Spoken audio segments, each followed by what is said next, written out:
Okay, let's shut the door. Yes.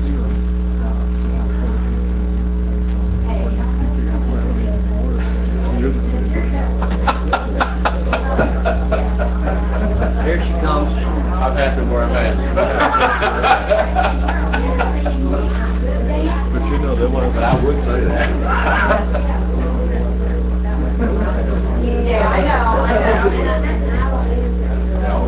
Oh, Miss Horn. How are you? About this little radius right here. All right. Everybody ready? Hey, Miss Art. Hi, how are you? The chair. Oh. I won't argue with that. Good evening, everybody. Welcome to our workshop on economic development in Wakulla County. We have a really packed agenda for the evening, and I want to try and help move us forward as quickly as possible. I've asked to have the workshop tonight so that we can sort of hear from the different organizations that are working to try and bring our community together and help promote economic development, bring jobs and economic opportunity in the community. And there's a lot of groups that are working on that, and not all of them, and I want to help, and I've just learned over time that not all of us are aware of all the opportunities you provide, so I wanted to make sure that we were better caught up and we could make sure that we could take advantage of the programs and initiatives that y'all have, and also do our best to help reduce redundancy from what we're trying to do.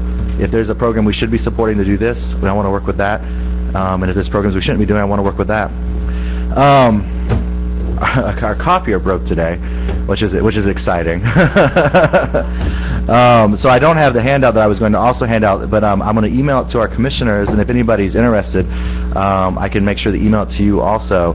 It's just some stats about Wakulla County that I find really interesting, because I think there's a perception of Wakulla County that I think is, but then when you actually look at the statistics and the economic data, you're going to take it away from me, and I need that. But when you actually start looking at things, our community compares very highly to our neighboring communities. We have a higher family median income than Leon County or any other county around us. Our millage rate is competitive for our communities around us, especially when you get down to the per capita total county municipal government revenue. Wakulla County is the lowest of the counties around us, so we collect less tax money than the counties in our neighbors around us, and still run a fairly effective government. We charge less for services than many of the counties around us. You start to go through how these things work, and you start to realize we have a great school system, and that we do this all in a really tiny area. And I just want to help try and get those stats out there also when we're talking about these things.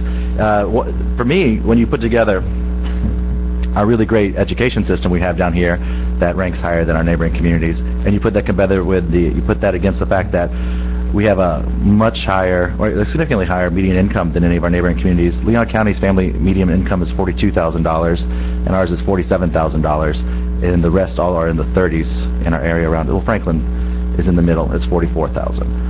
Oh, that's Florida. Sorry. Looking at my notes, I was confused. Like Franklin County doesn't have much money. The problem when you don't have copies. Florida's median income is $44,000, and Wakulla County is slightly above that, and we're the only county in the area that is. I think our community is ripe for economic development, and I want to work with y'all to make that happen. But again, we have a very tight agenda this evening, and I want to sort of start reaching out to the groups. What we're asking the people in their presentation tonight, you could touch on your organization's missions and goals. The area that you serve, is it just Wakulla County? Is it a bigger area outside of Wakulla County? Where you receive your funding, incentives that you offer, and if there's things that we can be doing or programs that we should be working with you on so that we can help make sure that we're maximizing our efforts and reducing the redundancy, as I discussed. Our first speaker, I'm going to have the chamber come up first, and that is going to be Amy Geiger, our current president, chamber president. Congratulations, by the way, on becoming our new chamber president. Thank you. Thank you. All right. Hopefully I'm going to pretty much follow your guideline there as far as what you asked from us. As you know, I'm Amy Geiger, the newly installed Wakulla County Chamber of Commerce president. I'm very excited to lead our chamber this year and appreciate the opportunity to highlight who we are and what we bring to the table in this partnership for promoting economic development. As you can see from the agenda, I will be speaking on behalf of the Chamber, and I've asked Kevin Vaughn, who is our EDC Chair, to speak specifically to economic development. And then we also have John Schuff here, who will be speaking about our town, also known as Wakulla 2020. So just to tell you a little bit about EDC and the Chamber, the Wakulla Chamber of Commerce created an economic development subsidiary to be called the Economic Development Council in 1997. This subsidiary operates under the Chamber umbrella. The EDC maintains separate meetings, budget, financial accounts reporting, projects, and fundraising activities, but it is under the Chamber. The Chamber mission is to provide a forum to facilitate and build relationships among business owners. Our goal is to promote, improve, and enhance the business community we serve. The Chamber serves all of Wakulla County. Funding for the Chamber is derived from membership dues only. Our membership revenue has gone from $60,000 in 2008 to $46,000 in 2011. We are not unlike any other business in our county. We too are feeling the impact of this economy. So what is the Chamber doing for our community and members? I'm just going to give you a list here, and of course there's so much more, but the Chamber responds to inquiries about our business community and its opportunities. We greet newcomers to our community and guide them to the resources needed into our businesses. We engage the business community in the public education process and actively seek input from our membership. We provide an informational gathering center for the business community. We are the focal point for social gatherings of the business community where an exchange of ideas and services can take place. We are a voice to keep our elected officials aware of the community's feelings on issues affecting our business community. The Chamber is a positive, upbeat organization that is proud of its community and businesses and has the ability to recognize and address those issues that need attention. Our current efforts and incentives. We continue to be a rallying point and instrument for the promotion of plans, ideas, and projects that sustain an environment conducive to free enterprise and economic growth. We hold an annual fundraiser each year, and this year we will host our second annual Low Country Bowl in order to raise funds to assist in maintaining the old courthouse where our office is located and to provide 2 scholarships to Wakulla County High School students. We provide networking opportunities either through evening mixers or luncheons. By attending these events, it allows Chamber members to stay connected and could even provide a platform to jumpstart a business that may be struggling. Our membership committee will be identifying young professionals and focus on specific needs and mentoring opportunities to carry our mission for the many years to come. We will focus on disengaged members by developing an ambassadors program to invite them to participate so they too can enjoy the many benefits that we offer. As we all know, a qualified workforce is one of the most essential components of a strong business community.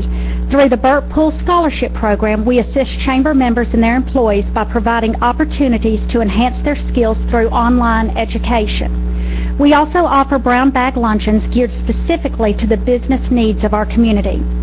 The Chamber provides grand opening ribbon cuttings and groundbreaking ceremonies with photo placement in the Chamber newsletter and our local newspaper, as well as other media outlets. In addition, we focus on one business each month with our Spotlight column. This year, we will host a political forum, which we have done in the past, and continue to honor our businesses for their outstanding achievements and contributions to the community at our annual Business Excellence Awards banquet. Our Shop Local campaign, which was initiated under Paul Johnson's leadership, will remain a focus to ensure we are leading the efforts to support our business community. Those are just to name a few of the things that we do. As far as our organizational structure, our board of directors consists of 33 members, in which 6 serve in an officer capacity. Our executive board consists of the president, president-elect, vice president, secretary, treasurer, and past president.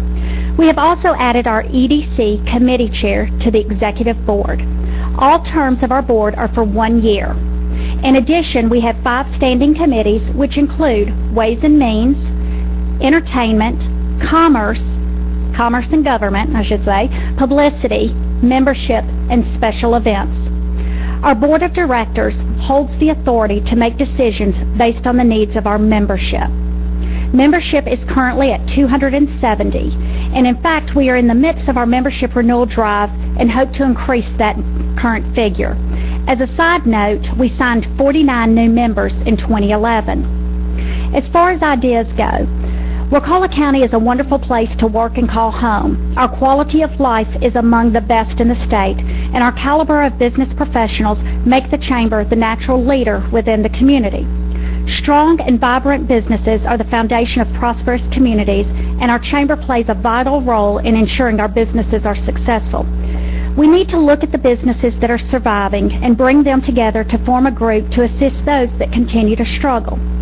We will need to continue to work with our local officials on issues that affect our existing base. I believe ecotourism will be vital to our continued growth and revenue. I would like to see us take care of our community, enhance what we have, implement consistency through the main corridor. If we dress it up, this will be one component that will make our businesses more inviting with that consistency. We as a group need to decide what kind of growth are we looking for. Is it household, commercial, or tourism? Over 60% of Wakulla County is made up of federally owned land, so what are our options for growth? As a community, we need to decide what is our image and how do we brand it. How do we keep up with the ever-changing generations and their expectations? How do we service and meet the needs of a generation that is able to obtain what they need from their handheld devices? How are we going to get our workers back to work? Current unemployment numbers are somewhere around 8.2. I was hoping you would go first to give me the exact number, but that's what I found. And how do we provide a quality of life for our community with so many being out of work? How do we keep our young folks in the county for after school and summer work that they will so desperately be needing? Additional efforts needed from our community, each other, and our board and staff, which is one of the questions you asked. We need our business community to make an investment in the Chamber, which will help their businesses prosper. We need to ensure our Chamber stays financially healthy. Kimberly Moore initiated a saying during her leadership, which I have continued on. We need to ensure value exceeds member investment. We want a partnership with our county leaders. We want to be a voice to support smart growth in Wakulla County, but we need to know what that looks like. In closing, we know that engagement with the Wakulla County Chamber has a direct positive impact on the bottom line of businesses. When we emerge from this downturn, it is critical to ensure our businesses are in the best position to respond to a favorable economy. The Wakulla County Chamber truly believes that every business has a role in making our community great. We need to ensure that businesses have an opportunity to thrive in every part, and we provide them with the tools necessary to meet that objective. We are a voice for our businesses, and that is one of the biggest benefits we offer. Thank you for allowing me the time to outline our role as it pertains to economic development. Thank you. And did you want to have Kevin come up to talk about the EDC now? If that's... Yep, perfect. We'll provide an opportunity for questions and more discussion at the end of the meeting, but if anybody after speaking needs to leave, let us know so we can make sure we get them in earlier. John. Yeah. Thank you, Mr. Chairman, Commissioners. We appreciate you guys putting this together for us tonight. I'm looking forward to hearing all the other folks speak and take good notes and learn a lot tonight. I think it's a great idea. As Amy said, the Wakulla Economic Development Council is part of the Wakulla County Chamber of Commerce and has been for a number of years. And as you know, we're a volunteer organization. I just finished up my first year just recently as Economic Development Chair, and it's been quite an educational experience this past year, learning about all of the available resources and trying to figure out how we access those resources throughout the year. Basically, I wanted to go over the structure that we have for Wakulla County. Of course, as you know, many of you are involved with our Economic Development Council. And the bylaws do a pretty good job of talking about what our purpose is. And I'll just read directly from the bylaws. It says, "It is recognized that growth in Wakulla County cannot be prevented or obstructed. And it is recognized that the existing tax base within Wakulla County is not sufficient to provide the infrastructure necessary to support the county's continuing growth, primarily created by the growth of the commuter population driving to Leon County for employment, and the necessary tax base needed to support the infrastructure requirements of the county. can only come from the addition and expansion of large businesses, clean industry, and supporting residential development. Growth will help provide jobs and an increased tax base to support the improved infrastructure. There's a variety of state and private resources and funding dedicated to the promotion of economic growth and development that are available only to economic development organizations. So that kind of gives you the background behind the idea of creating the Wakulla Economic Development Council originally. Purpose of the Wakulla Economic Development Council shall be to promote economic growth and development of Wakulla County by using all available means to encourage the relocation and expansion of businesses and high-quality residential development within the county. So that kind of gives you an idea of what our purpose is and what the original bylaws creation had in mind in our chamber group. Membership, we have about 20 dues-paying members. We've taken about 3.5 years off. We suspended dues entirely during the economic downturn that we've gone through recently. And this past year, we reinstated our dues based on 50% of the original dues amount. We have 3 categories. One for large businesses, which is 15 or more employees. That's a $250 dues based on the 50% category. Medium-sized businesses would be 15 or fewer than 15 employees. And then we have a small business membership for individuals in that category. That's the lowest category, $75 to join. So as you can tell by the dues amounts, our revenues several thousand a year, basically. Unfortunately, due to the foresight of our previous folks, we've got some reserves built up that we have available to us to deploy to promote economic development within the county. And we continue to look for opportunities to deploy those resources where appropriate. We're kind of the ground level for economic development here in the county. This is our territory, or turf, so to speak. So we're kind of the platform for taking advantage and plugging into all of these available resources. We view that as including the retention of our existing businesses, because if we don't retain those folks that we've got here today, bringing in all the new business in the world is not going to help us too much, because we're going to be net loss. So we feel like that's an important role for us in working with our existing businesses and being sensitive to their needs and communicating between us and the county and others that are involved to be sure we keep those, help them expand and grow, and create an environment where they can thrive. And of course also attracting new businesses where opportunities exist. We constantly stay abreast of the Enterprise Florida prospects that come through. I'm sure folks at the county get that as well, to look for those companies that might be a fit for our county based on available properties, workforce, etc. Really, once we have a prospect, and of course in this economy there are not a tremendous number of prospects, but I agree with the chairman. I think we're well positioned for positive future growth in the future. Basically the 3 components that we see. First of all, locations, such as Opportunity Park for industrial prospects. It's already set up, ready to go, as an example. We have Century Park down the road. It's set up for office retail. It's all ready to go. And of course there are a number of other locations around the county. That just gives you a couple of examples where there's appropriate zoning and available land to either create those properties or build buildings, whatever needs to be done to accommodate that business. Secondly is having an adequate workforce to support the needs of the business community. As Amy mentioned, that's a very important part. Of course, our partners over at Workforce Plus do a great job, as well as Tallahassee Community College, in helping us create that workforce. And we're very fortunate to have both those organizations. So we feel like we're in great shape on the workforce. We need more prospects, number one. Workforce is ready to go.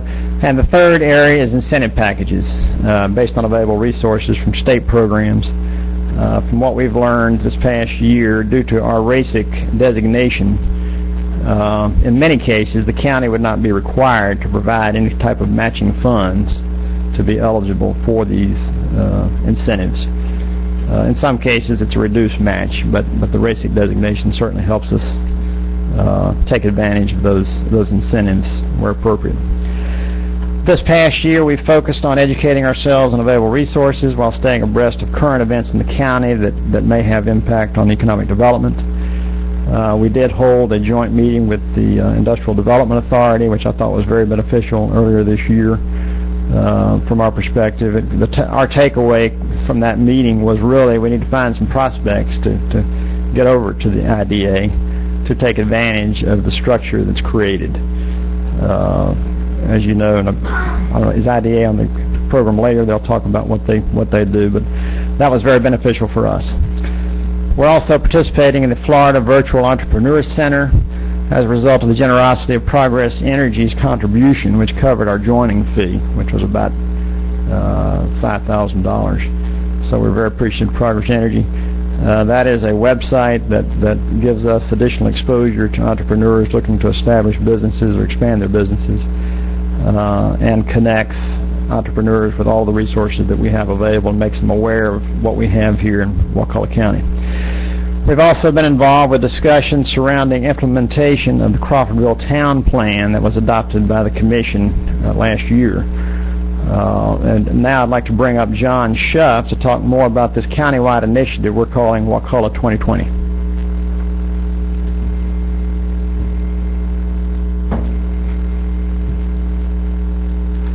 How are y'all doing this evening? Again, I want to applaud the chairman for bringing these organizations together to better allocate the resources that we have available to us. Key focus of the chamber is the implementation, as Kevin said, the implementation of the Our Town Plan that you guys developed and adopted. And given the current traffic congestion that we have on our main artery 319, probably very little of what we can talk about tonight can actually get done because of that traffic congestion. It becomes an essential part of the puzzle that we have to deal with, probably a little bit more of a ground level view than something from 10,000 feet, but something that has to be done just because of level of services and concurrency concerns that the state has. At your next Board of County Commission meeting, we hope to be asking you to form a Citizens Prioritization Committee, instruct the staff to begin working on an interlocal agreement, and to develop ballot language to fund this infrastructure initiative that we're all working towards bringing towards you at this next meeting. At the same time, we need to be making the comprehensive plan and zoning changes that are in that plan. We don't seem to be jumping on those. I think that we should be working on those harder. It will be needed to support the ecotourism industry that we are destined to have. The quality of that industry will be determined by how well we get prepared for it. To adequately fund the amenities needed for the plan, we also need to be working on a CRA district that we've kicked around several times, but there's always other things that are more important to work on, it seems like, and we need to be focusing on these priorities because these are the things that are going to take Wakulla County forward on into 2020, which is a name that we're going to suggest that we use to push this initiative forward. We also need to be exploring ways to develop a 319 corridor, so that the eventual four-laning of our main artery will happen sooner rather than later, and it'll be done at less cost. Buying right away after people have built buildings is an almost impossible task to try to overcome, and we need to be working on some type of a plan so that as businesses do develop, where there is allowances made for that eventual four-laning. We would also like to suggest that each group represented here today receive a copy of the Our Town Plan so that the policymakers that are here today will know what our hopes and desires are. Thank you very much. All right, thank you all very much. I appreciate all three of you speaking. Next on our agenda for the evening, and again, we're going to try and take questions and discussion at the end so that we can try and get all the information out there and hear from everyone, and then come back. We're going to go back with Kimberly Moore from Workforce Plus. Good evening, everybody. Good evening. We have a visual to break the monotony on it.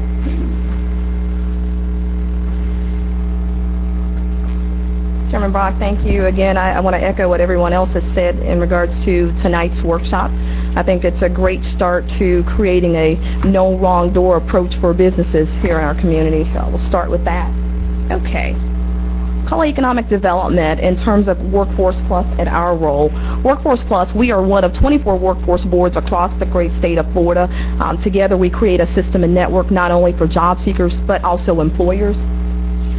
Workforce Plus, in terms of our mission, I think it's fairly specific and definitely direct in that we are committed to creating a comprehensive employment and workforce services for our region. And I think based on everything that we've heard today, one of the things that we pride ourselves in is collaboration. Organization fast facts, just so that you'll have those in front of you. Again, we're one of 24 workforce boards across the state. We are led by a board of directors made up of 34 private sector and public sector members, most of which you all know, and I've had an opportunity to share that list with you. But I think the biggest piece that I'd want to point out in terms of governance is that it is business-led, 51% private sector, and I think that certainly does speak to economic development.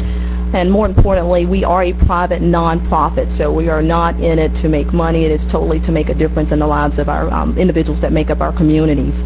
We, in terms of our operating budget, $6.8 million. We've seen a total decline from that when Workforce Development Workforce Plus was created back in 1996. As a matter of fact, the budget then was $12 million. Now we're looking at 6.8, and literally you work yourself out of a job. And that comes by way of people that were going to work. We had a very low unemployment rate, and hence the reason why the funds were reduced not only statewide but nationally as well. We have 4 offices that make up the Tri-County area. Of course, we have one here in Wakulla. We also support that by having a mobile unit, that Workforce Express bus, that we're able to take throughout to ensure that there are outreaching opportunities. And because of that, we're able to serve not only job seekers, and that number is around 80,000 a year, but also employers that to the tune of 1,700 that we are providing direct services, helping them to recruit.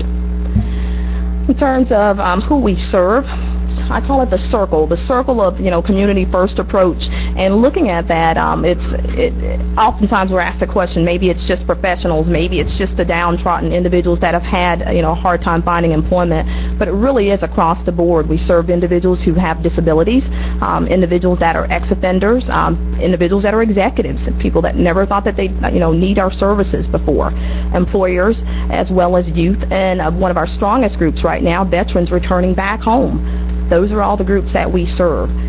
When we look at that full circle, if you will, our primary customer group is the employer. We recognize that if there are no jobs, then certainly there are no opportunities for individuals to go into and actually gain that self-sustaining wage, which is what we all desire. So because of that model, we have put together a list of resources, and this is what I'd really want you all to grasp onto, and that's why it's included in your packet. All these free, value-added, no-cost services. Those services include recruiting for free, whether it's listing ads that employers have for hires, that's placed out there on a statewide system. It's marketed on the radio as well as TV with the hot jobs. All of those benefits come at no cost to our employer community who choose to utilize the service. Additionally, we provide labor market analysis, which is a big deal. With an economy where it's highly competitive, employers want to know what the competition is paying, what's the going wage rate. All those benefits we're able to provide to an employer to make sure that he can retain that workforce, he or she can retain that workforce. We provide candidate screening, which certainly takes up a whole lot of time. If you're a small mom and pop shop, the whole idea of having to go through resumes and interviews, all that screening can be provided at no cost to an employer. And lastly, I'll just hit on a few others. The layoff diversion assistance, we've seen more than that than we wanted to, but for those employers who have had to make that final desperate decision to let individuals go, we do provide support both for the employer as well as the job seeker. And we look at strategies of, is this the final and only option that an employer can pursue? On the bigger side and the big picture, on the positive, is employer incentives. We are the connecting point, making them aware of what incentives exist, whether it's tax credits or whether it's, right now we have a $1 million campaign now that actually provides employers $1,250 for hiring someone that's currently unemployed. So we look for those opportunities to connect the dots, if you will, between job seekers and employers.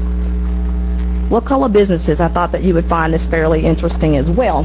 Just to, we all have this idea of small businesses making up the most of our community in terms of large share, and they do.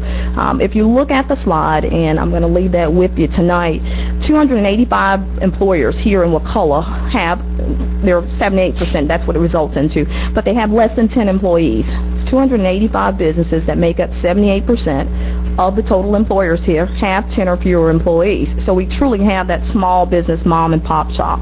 There are only 8 employers in Wakulla County, which represents only 2% that have 100 or greater employees. So when you talk about having that conversation and really who needs that support and who we need to be out there making sure that they're getting everything they need, the conversation is really on the small business and business in general. In terms of wage by industry, I wanted to point out and just do a comparison and contrast with Wakulla County as well as with the statewide averages. And you'll see broken out by industry, and one industry represented in red, it's manufacturing. Manufacturing has the highest wage rate in Wakulla County, even versus the state, where the state's coming in at $51,000. For manufacturing here locally, the average is looking at $73,000. All of the remaining industries that are showing there are less than the state average. Again, just giving you a sneak peek at that. With this information, we are tasked with making the connection, as the slide implies, and how we're able to make that connection is through a statewide database known as Employ Florida Marketplace. I've also included in your packet a little card that, if you want to give that out as well, that allows you to help a business as well as help a job seeker. But that is the one site, if there's any takeaway to take tonight, it would be knowing that particular site. With the individuals who register on our site, who's looking for, if they're looking for employment, they're a job seeker, these are the services that we provide. We help them in finding other employment. We provide skill building workshops. A lot of people haven't been out there, whether it's resumes, haven't done that in a while, need an expert to look at that, or maybe it's interviewing skills. A lot of that, we provide that mock interview piece. We provide them with labor market information, making sure that their expectation is realistic when they're jumping back out into the workforce, that, it's not all 6 figures. Maybe it's the other quality pieces that you can engage, like, insurance, the idea that you'll have that. Skipping over, we also provide assessments. We want to make sure that individuals have a good idea of what skills and strengths they bring to the table, and if there are some barriers, then of course we try and work with them on that. What we've seen in the way of a trend with individuals who don't have employment is a lack of computer skills. That is the biggest need across the board, that when we're working with job seekers. Other things that we've incorporated into our system is student loan forgiveness. A lot of individuals with student loans and having a hard time trying to make ends meet and figure out how to meet that obligation, as well as financial literacy, only because a lot of people, the jobs that they'll end up taking as call it stopgap, it's a lot less than they were receiving otherwise. So the whole idea of creating a budget that will fit that model. Wakulla job seekers, again, I thought this would be interesting for you in terms of the individuals that are registered in our system, comparing it from 2010 to 2011. When you look at male-female breakout, the largest job seeker group for Wakulla is males right now. There's 422 registered. Females, there's 374. When you look at age groups, in terms of Wakulla, 22 to 54 make up your largest group of individuals that are looking for employment here in the county. And then when we look at education, in terms of the largest groups there, you'll see that individuals who possess a high school diploma, those are the largest group of job seekers, and you'll see the other categories related to certificates and non-GED or high school diploma. In terms of your labor force and just what we have here in the community, I've created 2 bullets. The unemployment rate in Wakulla County is below the state and national rate. We understood that. However, the current Wakulla unemployment rate is down from the record high rate in January 2011 of 8.7. Right now, it's sitting at 7.6%, but I wanted to do a before and after, if you will, before the recession. And that was 3.2%. So you see the difference, 3.2% to 7.6. When you look at that number, how does it relate back to the number of people? It's 1,280 people that are documented unemployed for the local area. Lots of data. I like data, and I won't bore you with that, but this next slide is just, again, another at a glance, and you'll see the bars, the blue bars, they actually represent the recessions or dips that we've had in our economy. And there are 3 that when we look at the 1990 going forward to 2011 period, with, of course, the most intense one occurring in 2007. Actually, it's the worst documented recession in our books. You'll see the trend report not only looks at the recessions, but also Florida, United States, and Wakulla County. Wakulla County is the lavender color, so it's lower than any of the other trends that you'll see there. But again, just to show you in one snapshot. When you look at our employment trends, the number of people that are gaining work in the community right now, Wakulla County has lost jobs over the year while the state and nation have gained jobs. So it gives us a starting point of things that we want to concentrate on. And then, let's see, moving it on, Wakulla County employment. I thought this would actually be a good tool for you as well. It's broken out by industry where, and the people that make up Wakulla County, where they're working by sector. It's a great at a glance. You'll see that the largest sectors are, of course, government. And that's, when you look at our region, that's one of the largest industry sectors, government, education, and healthcare. Now, how can we ensure success? I was really glad that you all posed this question as I close, and I thought those recommendations should include seeking out opportunities to diversify our industry. We can work to educate our employer community regarding these resources. I always run into employers, and it's this aha moment, and they're saying, I didn't know these services were free. Are you serious? They're free. I love, reminding them that this is here for them.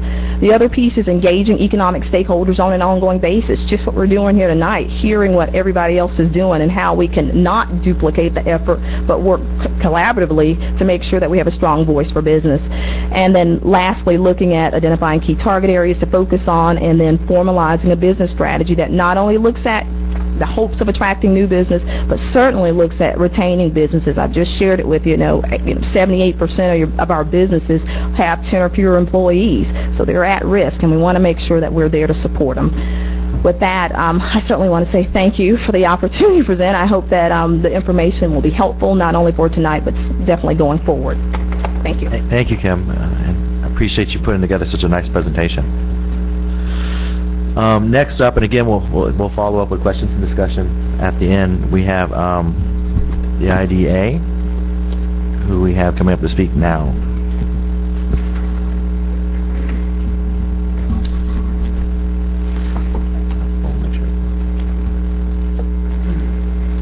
Good afternoon, Commissioners, Chairman. My name is Ennis Leon Jacobs, and I'm Chairman of the Wakulla County Industrial Development Authority. I want to thank you for the opportunity to come today and give you some information and background on the IDA.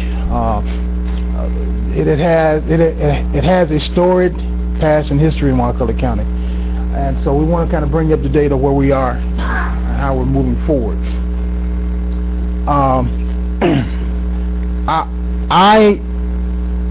Good, thank you. Where I pointed.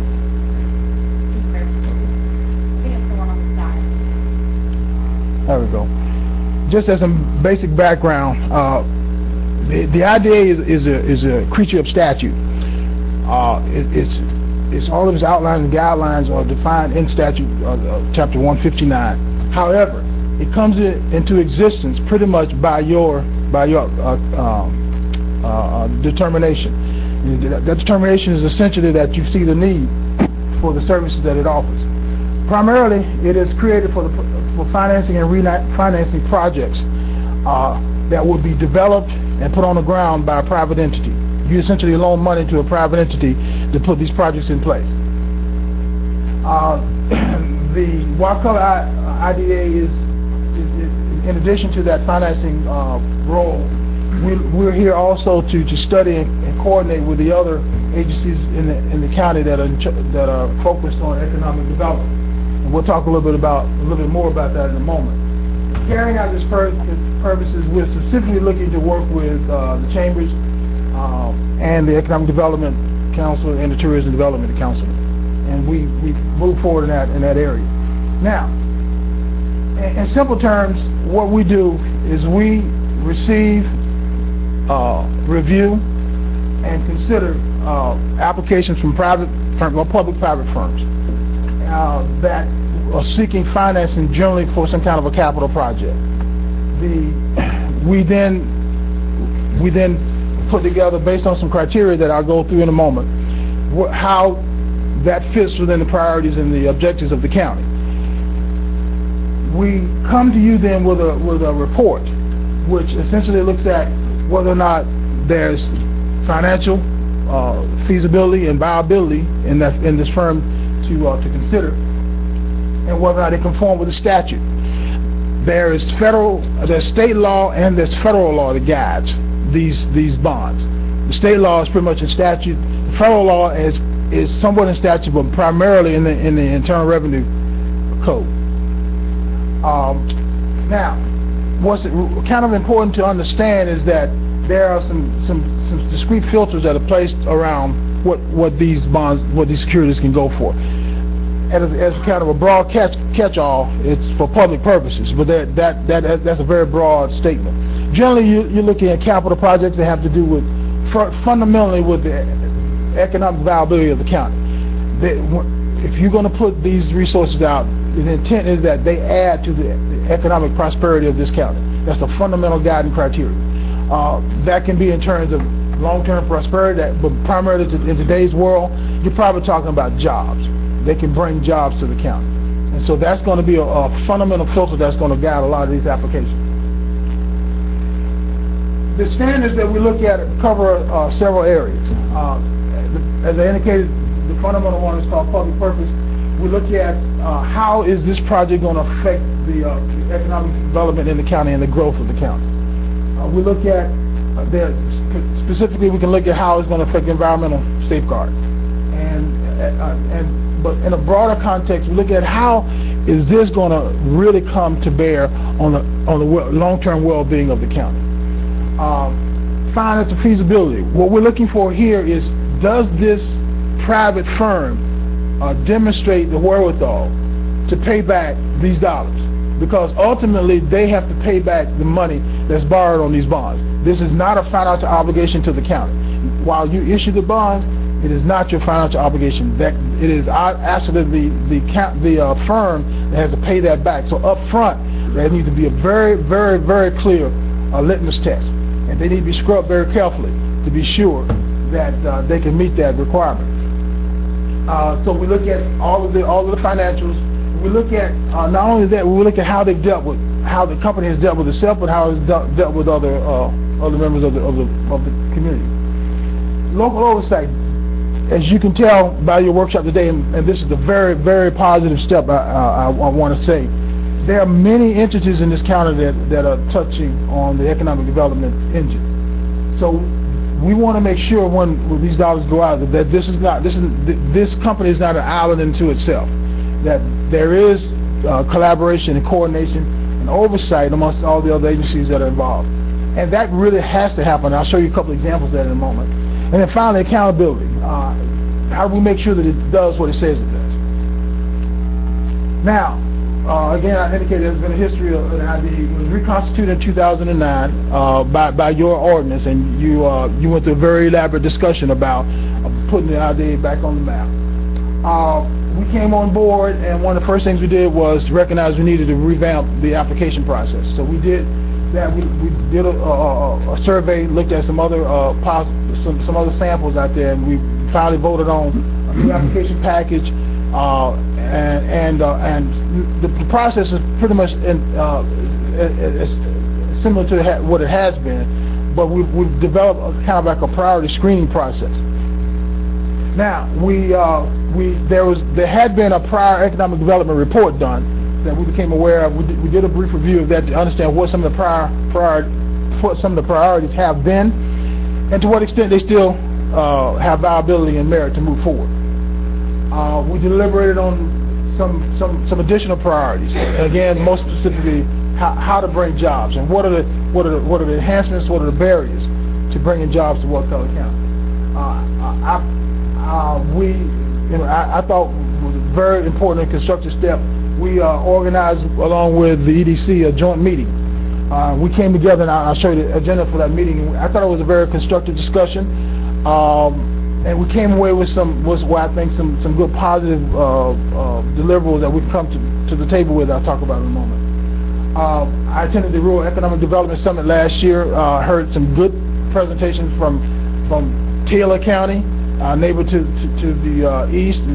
They're doing some really significant things. Of course, Jackson County to the west, and many others, about really what some of the best practices are now in terms of rural counties in this state who've all been hit hard, what they're doing to kind of dig themselves out. And then finally, we recently were presented with a proposed project that I'm probably not at liberty to discuss in detail, but the project has been the genesis of discussions.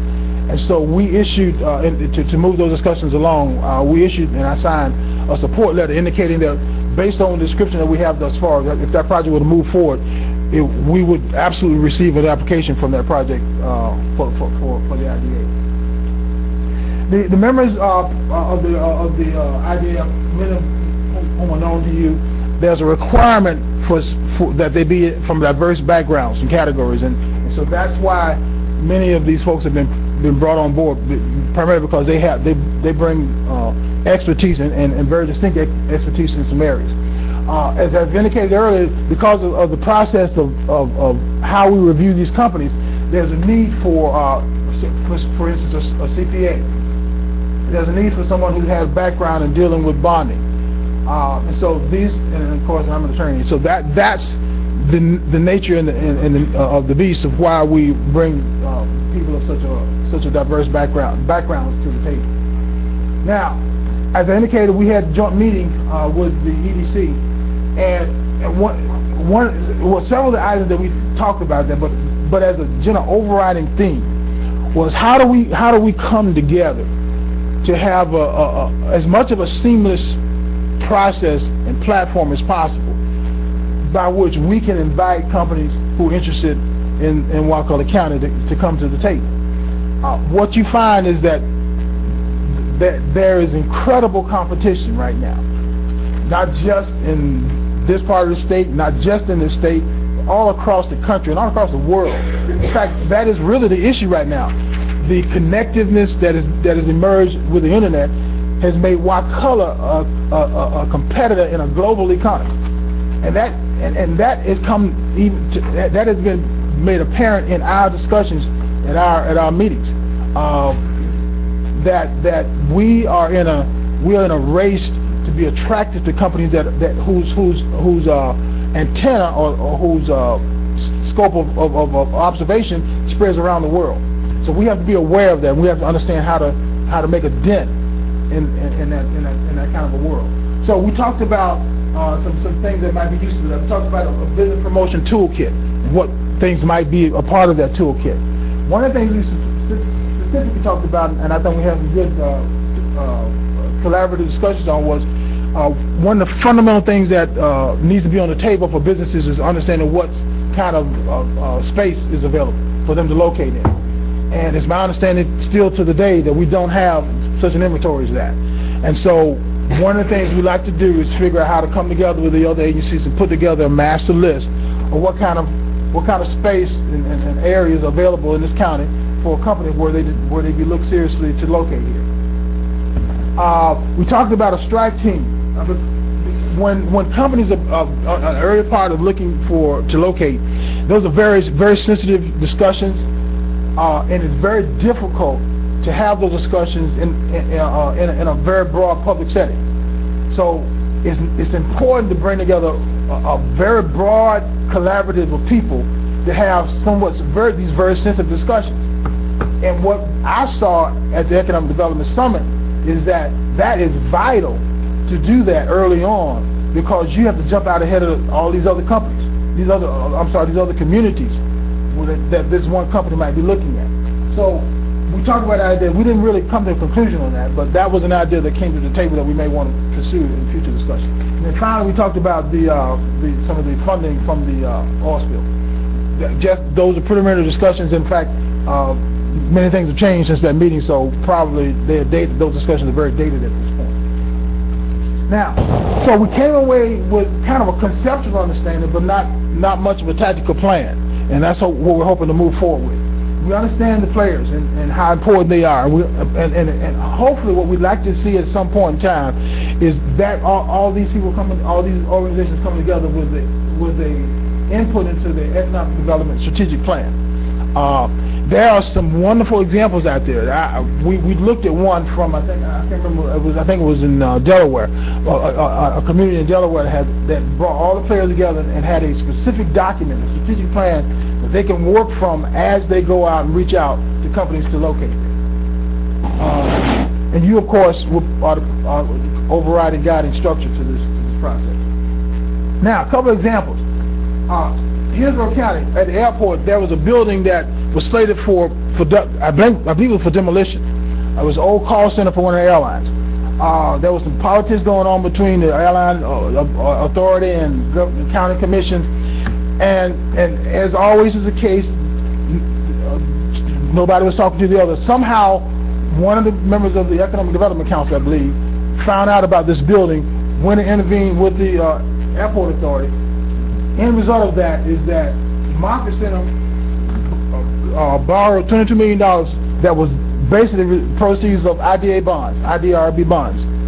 And they renovated that center into a new treatment facility now that is now being manned, and I think, I don't know if all those are new jobs, but I think a significant number of them are new jobs that were brought to the facility.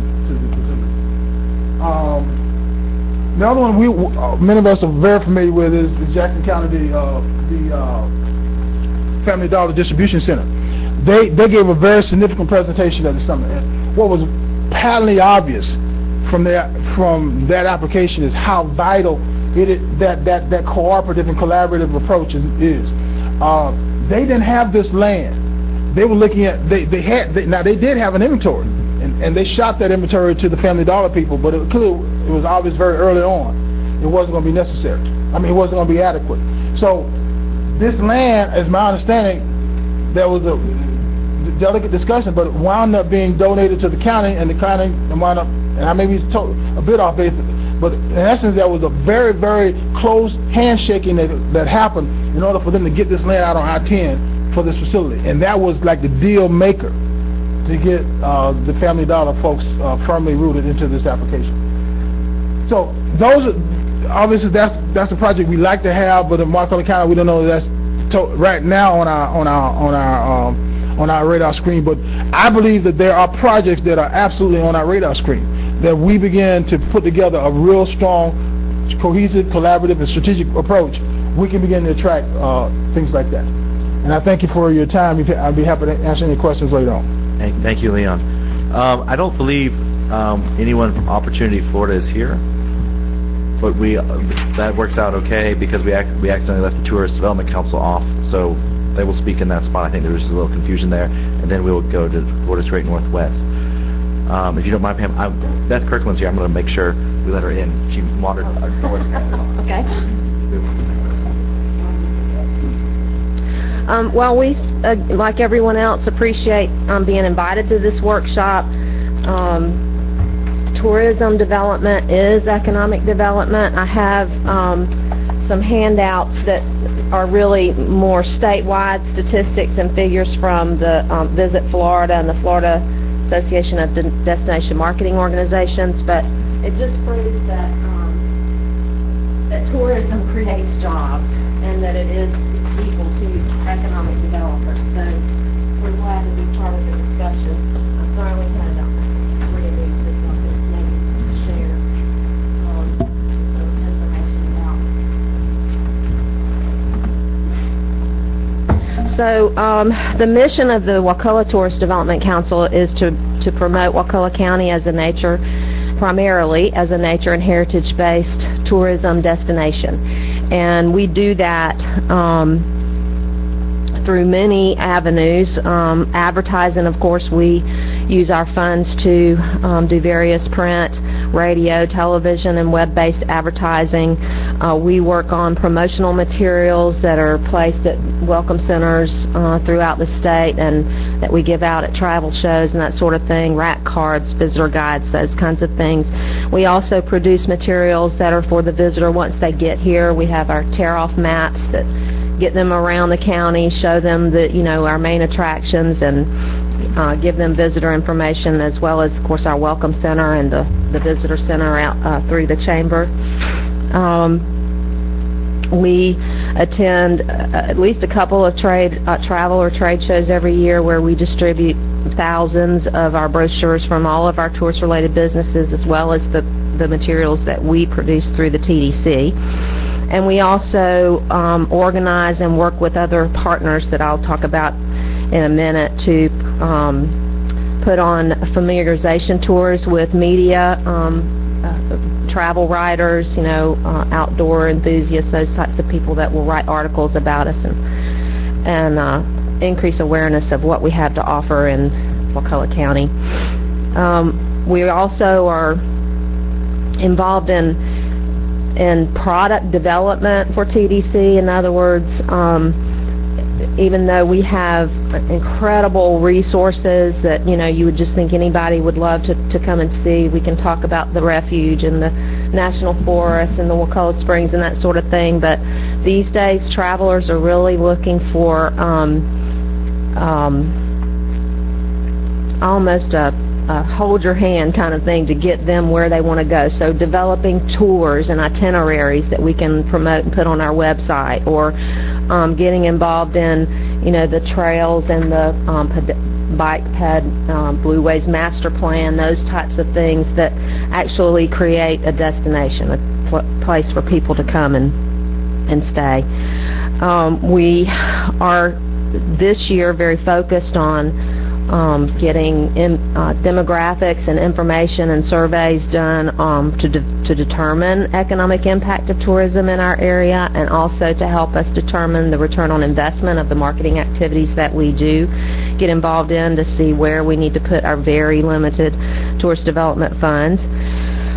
We are, as I think any successful, especially small rural organization does, we are members and are interested in partnering at a regional, statewide, and national level. So we are members of Visit Florida, of the Florida Association of Destination Marketing Organizations, Original Florida, which is a 12-county tourism marketing network that goes from Alachua County to Wakulla County. The Big Bend Scenic Byway, of course, is a 3-county regional effort. And then we're also locally involved with our chamber. We are members of the chamber, and we're also members of the EDC. Our funding comes from the tourist development tax. Thanks to our county commission, thanks to your foresight in approving the recent increase, we now actually, I believe as of March, we will be collecting 4% on our tourist development tax, and that's charged on any lodging that is 6 months or less. So, hotels, campsites, RVs, bed and breakfast, any of those pay the tourist development tax. Because we're just newly increasing this tax rate, we don't know exactly what our revenues would be, but if, based on what we've collected in the past, we can extrapolate that we will be collecting somewhere in the neighborhood of $80,000 to $100,000 a year.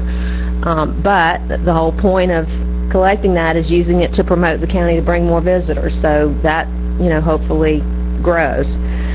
Our Tourist Development Council is the guiding force behind all of our activities. It's statutorily required that if you collect a bed tax, a tourist development tax, that you have a 9-member council. It lays out very specifically that you have to have, ours is made up of 3 members from our county and 2 city governments, elected officials. 3 of our members are from tourist-related businesses, and then 3 of them are specific to lodging facilities in the area.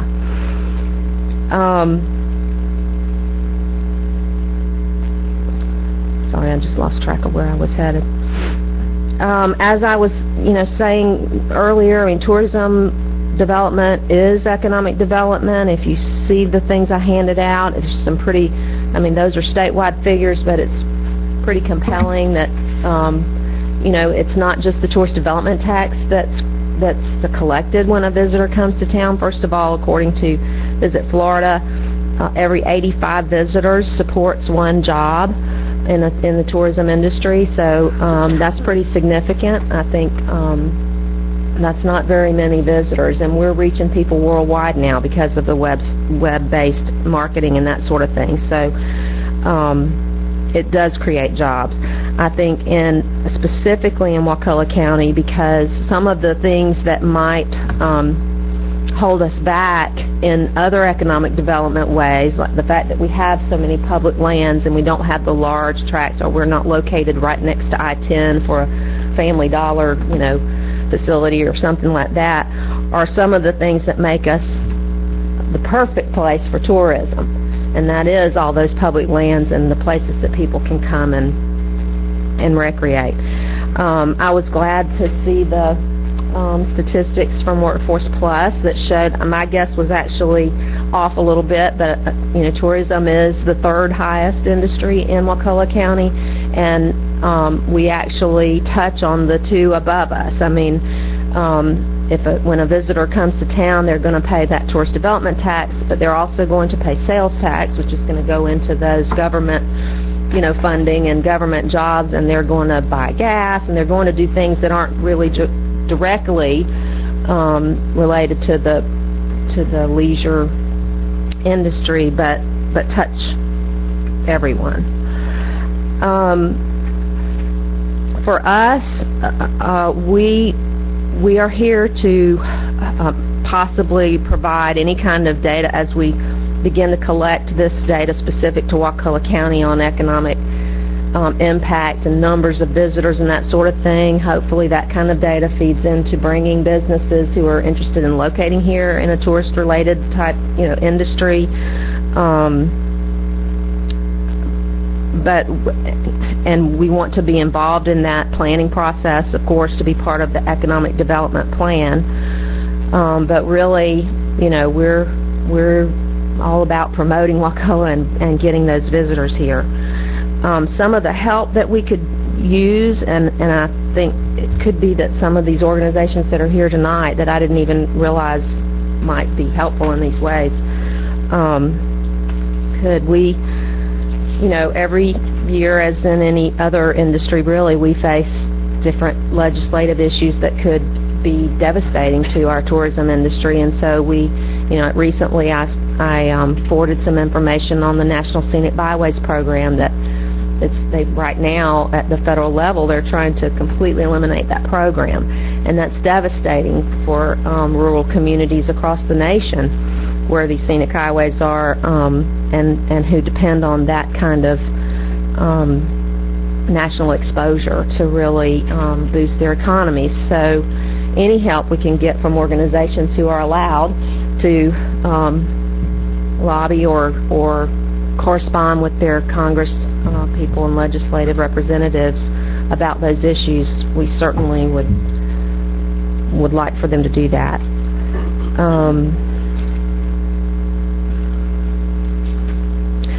And the Deep Horizon oil spill. I mean, we've been involved in some of the conversations, but it takes more than just our TDC to try to attend meetings or try to get our names on an email list somewhere. So any help we can get capturing some of that money to help us with our tourism industry is good. So that's all. Thank you, Pam. And thank you, everybody. I know it's an information-rich evening, so I appreciate everyone going through this. Up next is Florida's Great Northwest, I believe Don Kirkman.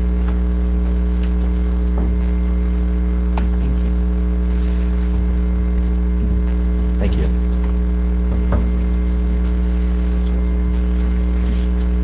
First, let me thank all of you for including Florida's Great Northwest on your agenda this evening. I'm going to use a couple of the materials in the packet to orient you to who we are and what we do. The top two items, which are sort of a postcard-sized piece, and then a general brochure on our region, I think would be the most helpful. If you could go to the brochure first and flip to the back of that, you'll see the mission of Florida's Great Northwest. We are essentially a regional marketing and business recruitment organization. When one thinks about job creation, typically it's described as a three-legged stool that includes entrepreneurship or new business startups, the retention and expansion of existing business and industry, and then the recruitment of new companies.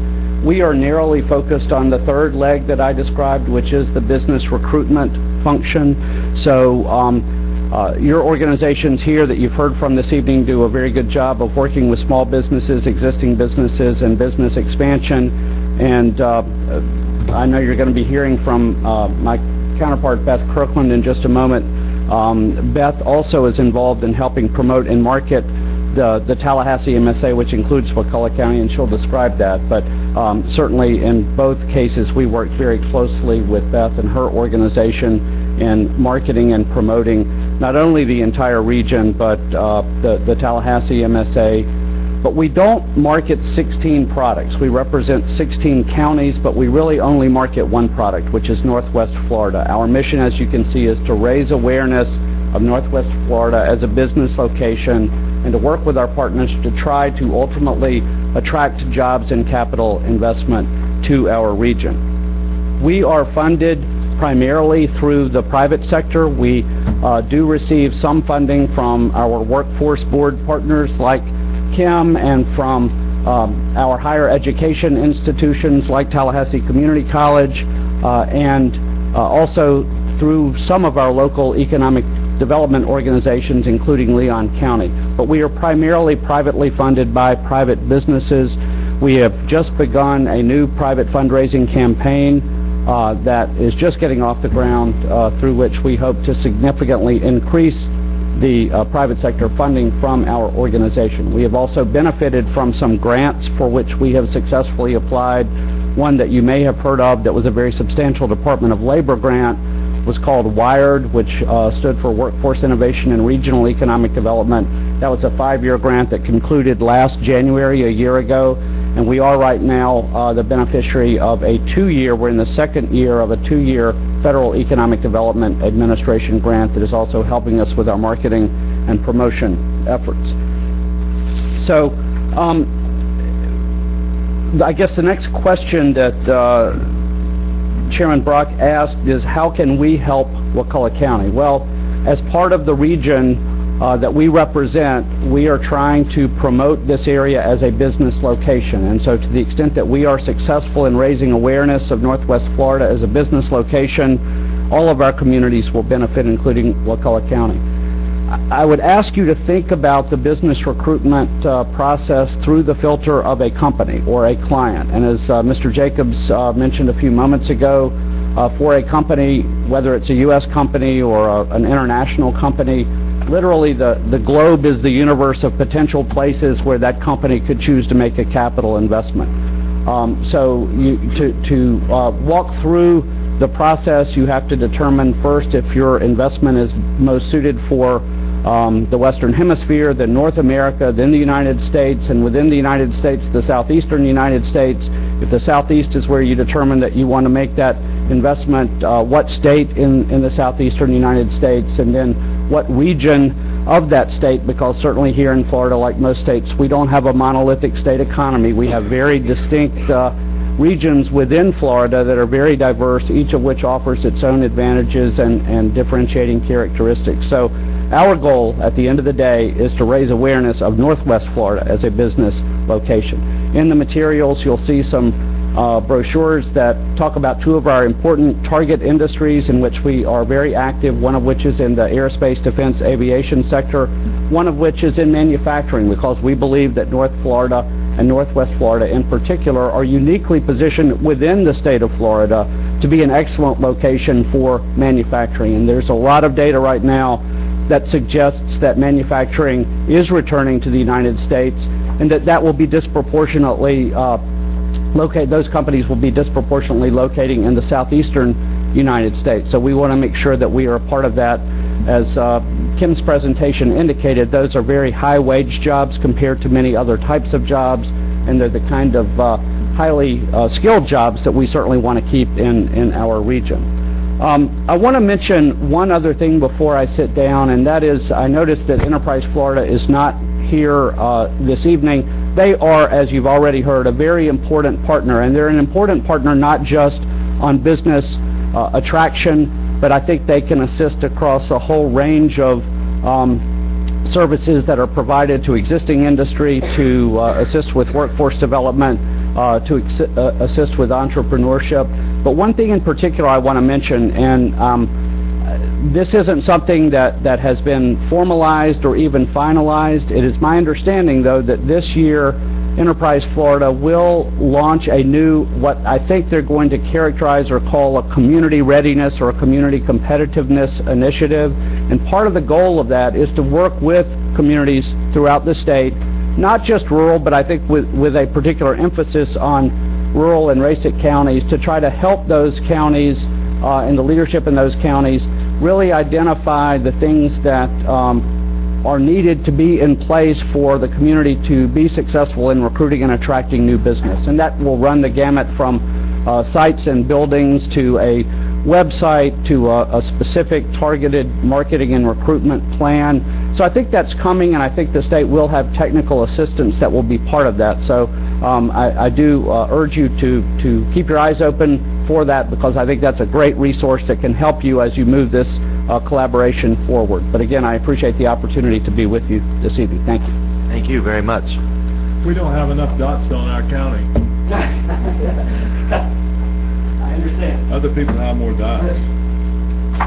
That's probably why we're here today. In large part, that is why we're here tonight. Always put more dots on the camera. Up next is Tallahassee Economic Development Council, Beth Kirkland. As Ms. Kirkland comes up again, thank you all for attending. We'll have time for questions and answers at the end. Do you have a PowerPoint?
Good evening. My name is Beth Kirkland, and I'm the Executive Director of the Economic Development Council of Tallahassee, Leon County. Thank you for having us here this evening. We've had a long and enjoyable history marketing the 4-county MSA, which includes Gadsden, Leon, Wakulla, and Jefferson counties. A lot of the statistical data that sites and consultants and just companies in general look at when they're evaluating where they're going to either grow and stay or locate, they will look at it according to the metropolitan statistical area data. And for our community, that does include the 4 counties that I have just listed. We've also worked together. I've been in the building now about 10 years, and I have been working with this county over those 10 years. I've only been the executive director for the last 5. We've worked really hard to grow the program of work so that it covers all 3 legs of the stool that Don mentioned, which includes the entrepreneurialism. We've secured a grant from the Small Business Administration, and we're working through with the universities and with just small business owners or talented people in our region that have an idea, and providing them the tools and the resources that they need to bring that idea forward and form a business, a successful business. We've also been successful recently in the attraction area of projects as well as new business formation, and that you can see here in this document. and it kind of gives you a list, but we had 5 projects that were awarded the Qualified Targeted Industry Tax Refund through Enterprise Florida, and but 3 of them were new business formations in our region. Bing Energy was a commercialized technology out of FSU. Red Hills Surgical Center was a new medical facility that was partnering through Workforce Plus and the medical curriculum at Wakulla High School, and included, as a result of that work, an observation room within there where you could see into one of the 5 surgical suites in this ambulatory surgical center, so that students K through 12 and obviously the students at Tallahassee Community College, who are right down the street at the Gasvini Health Education Center, could come and utilize that facility to learn more about the occupations in healthcare, because healthcare occupations are not just doctors and nurses. There are a lot of different occupations that pay good wages and good benefits, and that is the largest private sector, industry sector of our region. We do focus on 6 different industry sectors. They include aviation, aerospace, and defense, kind of all together, renewable energy and the environment, the health sciences that I spoke about, transportation and logistics, and information technology. For each one of those industry sectors, we manage and administer what we call roundtables, where the businesses who are within those industry sectors can come together on a regular basis. And then we also invite any of the suppliers or service sector that wants to learn more about kind of the pressure points or the pain points, if you will, of those industry sectors. Sometimes we're also celebrating kind of new revelations for those sectors. But they'll look at their workforce needs and kind of collectively identify what type of assistance they need to continue to be viable businesses. They'll look at the regulatory issues that they're facing, and if it's something at the federal level or say at the state level that could have a huge impact on that entire industry sector, then we need to be with them to help them avert that, because that's, as you know, the lifeblood of the economy. These industry sectors represent the higher wage levels within our community. They help us understand where we need to focus our efforts, as well as opportunities for attraction to the community. You might hear sometimes a company say, well, gosh, don't invite my competitor, don't invite somebody else here who's a competitor. But if you really sit down and start talking to the CEOs of these companies, they will tell you that critical mass is helpful. It helps them to attract the talent that they need.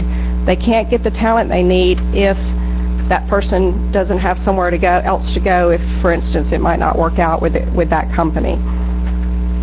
When it comes to any one of those industry sectors, manufacturing is kind of across the board. And that's one of the areas that we're really focusing on. And we've had a lot of companies from the Wakulla area participate in what we call the Capital Region manufacturers. St. Mark's, obviously, Residential Elevator, CSG, just to name a few. So they are getting the benefit of the resources that we bring to bear by participating in that manufacturing roundtable.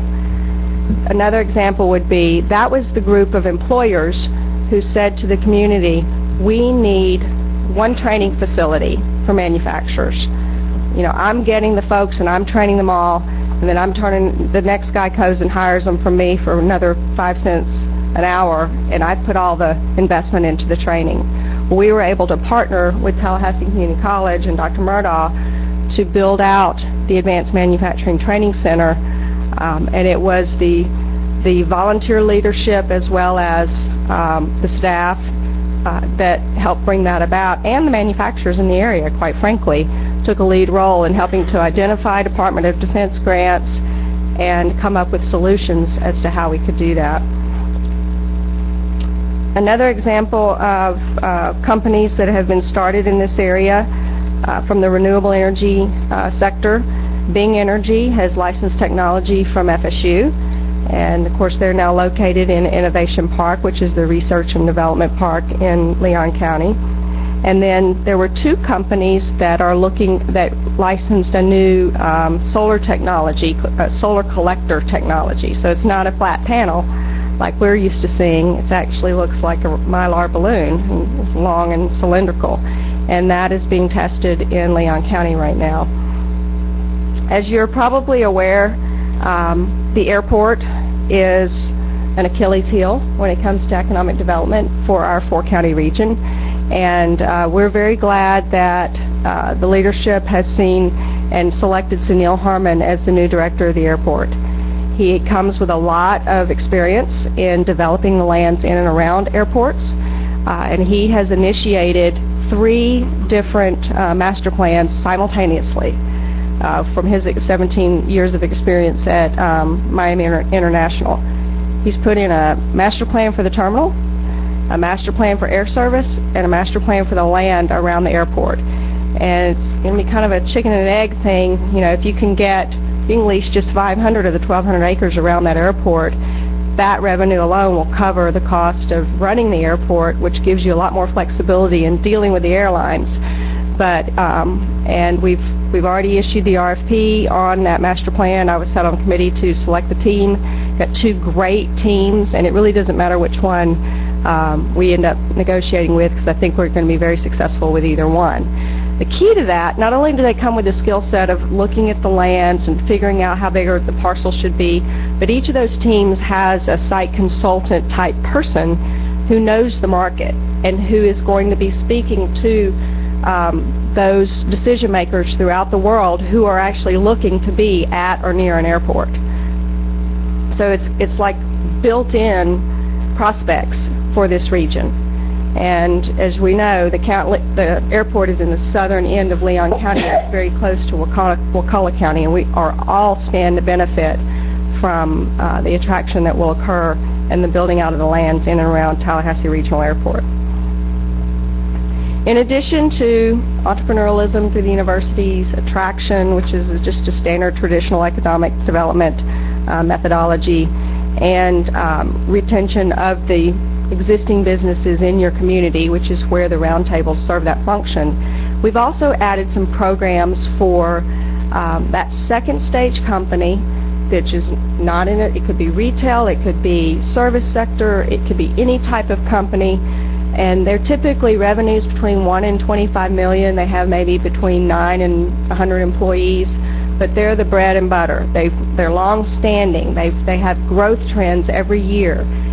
They weathered the recession. That type of company needs a specific type of technical assistance that's really not available to them because of cost. I mean, they're not going to go and hire a Deloitte or an Accenture or somebody along those lines to help them either avert a bad decision or do a market analysis to determine where they should go next within their own market space. But there is a program called GrowFL, and the Tallahassee EDC was one of only 6 EDCs in the state of Florida who took the initiative to learn that program and market it throughout our 16 counties and help the companies who fell within that qualification to get the type of assistance they need to stay strong and to add jobs. And you will find that they grow faster than any other method out there. There's a rural outreach initiative component of the GrowFL program, and we would love the opportunity to work with Wakulla County in implementing that here as well. We also added, as a part of the program of work, international business development. It was an area that we weren't paying any attention to. We're the capital of the 4th largest state in the nation, and you had people from all over the world coming to our city, whether they were coming to do research at the Mag Lab or coming to meet with the governor. The Consular Corps comes to Tallahassee every year on multiple trips, and this year, working with Florida's Great Northwest, we seized the opportunity to sit down with that Consular Corps.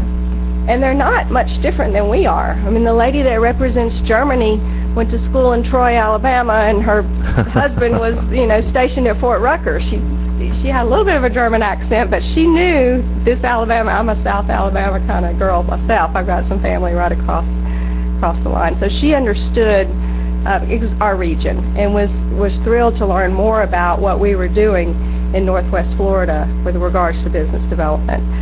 So it's not as far-fetched as sometimes it seems. And I've talked about that. But when you get down to specifically what is it that the EDC of Tallahassee does and how we can work together with the 4 counties in the region, that's where I wanted to, and you'll have to forgive me, this is kind of an interactive piece, but if you just hit the enter button, it goes to the next page, I'm pretty sure. Oh, you may have to hit the little arrow in the bottom. We've launched a new website, and this is very new, it's just this month, and you can see how important it is to show the counties and have a map on our website. I've had people who've lived in Tallahassee their whole life, CEOs travel all over, and they'll say, well, where are you from? Well, it's Tallahassee. Well, where is that? I mean, some people know because of the 2000 election, but they may have an idea of where it is. I mean, Don knows the story of somebody coming to Pensacola and saying, I'm going to Miami, and they don't realize it's still like 14 hours away by car. So I always tell people it's north of Boston. There you go. But the map is very important, that orientation, the targeted industry sectors. But the feature here that is a very costly feature, and that through your partnership we were able to, over the years we've been able to implement this, is one of the first things I did when I became executive director, is putting in a GIS system on our website so that we could actually map where things are and people could see where the companies are located. So if you go to the next, it zooms in, and just keep hitting. Well, that's the listing of the targeted industry sectors that I talked about. And there's a different nav bar there on the left. So you can see that solar collector. Here it is. So we take those targeted industry sectors and we map them because people want to understand what the critical mass is and how they're distributed throughout our community. And you can see where CSG, and this one is aviation, aerospace, and defense. So it's probably one of the defense contractors as well as St. Mark's Powder. Yeah, St. Mark's Powder, and I'm not sure who is up there. I'm sorry? Okay. But as you were to click down on the left-hand side, each map would change to show kind of a critical, and this is an ongoing effort. In fact, I'm looking for an intern right now that can help us bring this up to date. But then we also have the companies listed on the left, and if you mouse over any one, I think if you hit enter next, it'll show you an example of what happens when you mouse over. It brings up a call-out box and allows you to zoom in and find out where that company is, tells a little bit about it, and then it links to their website. So this is a map of the industrial and business parks in the area, and we do have Opportunity Park, as you can see there, in number 16. I think they're pretty much in alphabetical order listed, and then the call-out box tells all about the Opportunity Park, and go to the next one. This shows the various overlays and zones, and we have reached out to the property appraiser's office in each of the surrounding counties in an effort to depict these zones not only within Leon County but also in the surrounding counties. And we would like to work as closely with you as we can to either, if Wakulla has an enterprise zone, make sure that we have the shape file, that it's on the map, and that it's represented. There's also an events calendar, and if there are events that are occurring in Wakulla County related to the Tourist Development Council, the Economic Development Council, and I'd be remiss if I didn't recognize the fact that Kevin is an investor in the EDC of Tallahassee, as well as your leader here in Wakulla County, and that we've worked closly together on various initiatives. This is a new feature, actually. We've just linked that in, and we were featuring some of the companies who helped us build out this website. And we'll go to the next. Wanted to get to the newsletters. It should take long. Yeah. So here's two other ways that we can work together that I don't know that we're maximizing this as well as we can be, but we put out 2 newsletters a month. One of them goes to a database of over 2,000 connections that we've made, but 600 of them are the decision makers for companies that are looking at communities. Again, if tourism is the focus, and we need to be able to market the quality of life of our area. That is a huge decision factor in where a CEO wants to be. And if the company is better suited to be in an opportunity park, or if it's better suited to be at the airport, or if it's better suited to be in Gadsden County, they still need to know how they can enjoy the entire region. And one of the ways that we easily populate this global newsletter is through the press releases that go out. I mean, I'm looking at every FSU, TCC, FAMU, City of Tallahassee, Leon County, because it's a very quick process, and we need to keep the information fresh and new. And then we have a good partnership with the Tallahassee Democrat in case some really good coverage is made, and that we can link to that as well. But if that process exists, whatever's the best process to collect the information that's coming out of Wakulla County, this is a great way to bring exposure. We sent it out today, and I was driving here this evening, and I'm hearing from the site consultants. They're writing us back. I copy Don when I talk to him, because he's our regional representation. We all need to know who's responding and who's looking at our area. And then if you just look specifically at the last part of this document here, you will see just specific examples of how we've worked with and represented Wakulla County over the past year. You continuously have 2 seats on our board of directors. We have an open seat that's not filled right now. The other seat, Bobby Kimbrough with Talquin is serving on.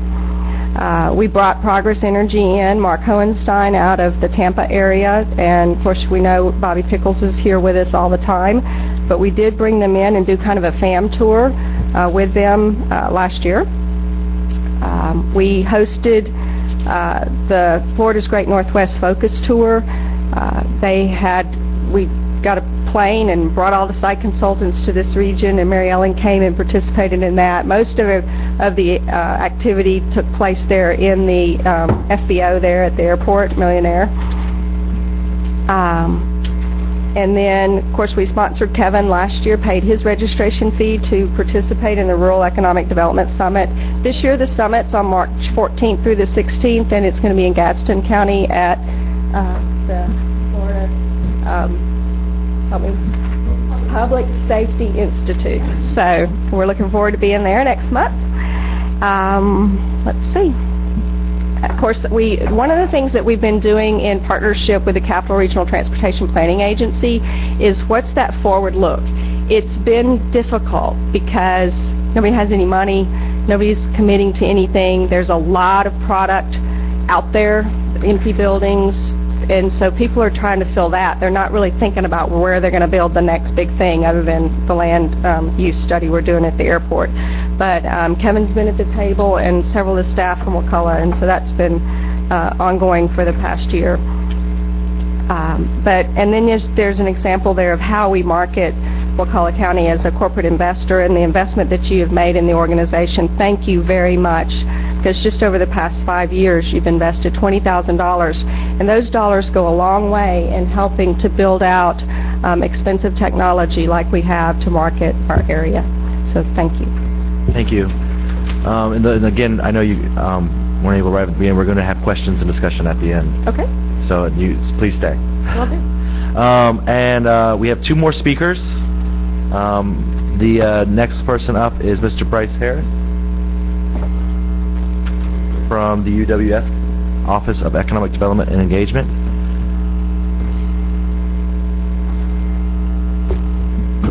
Mr. Chairman, esteemed members of the board, thank you for the opportunity to come before you and address this very important topic of economic development in Wakulla County. Mr. Chairman, I'm happy to be back here in Wakulla. Had the opportunity to meet you as well as some of the staff members of the Wakulla Chamber as well as members of the business community back in September, and I'm fortunate now to be back before you to discuss again this very important topic. I'm here on behalf of my boss, Dr. Rick Harper, who is Executive Director within the Office of Economic Development and Engagement, which resides within the President's Division at the University of West Florida. Our office, OEDE as the acronym stands, was established in January of last year by UWF's president, Dr. Judy Bentz. The mission given us was for the university to take a more active role in economic development throughout the market region of the university. That was as it was originally established. However, that mission was elevated and extended with the passage of Senate Bill 2156 during last year's legislative session, which was then signed into law in June of 2011 as Chapter 2011-142 Laws of Florida. With respect to oil spill recovery, Senate Bill 2156 really did 4 major items, the first of which was to designate the 8 counties, coastal counties of northwest Florida from Escambia to Wakulla as disproportionately affected by the Deepwater Horizon oil spill. Secondly, that bill established that any future fine or settlement funds that are to be received by the state of Florida as a result of the spill, that 75% of those funds would be reserved for use throughout the 8-county area for the purposes of environmental restoration, as well as economic development. Thirdly, that bill afforded the executive director of the newly established Florida Department of Economic Opportunity the authority to waive certain eligibility criteria for projects within the 8 disproportionately affected counties to access state-level economic development incentives. And fourthly, the bill also established for the period of the next 3 years, including the current fiscal year, that there will be appropriated from the general revenue of Florida a sum total of $10 million per year to be used for the purpose of establishing an economic development program that emphasizes research and development, commercialization of research, economic diversification, and job creation throughout the 8-county area. Our program, taking from the actual letter and spirit of the law as well as legislative intent as has been communicated to us by House and Senate leadership, we've taken that intent and we've crafted a program that emphasizes recruitment, retention, and expansion of businesses throughout the 8-county area.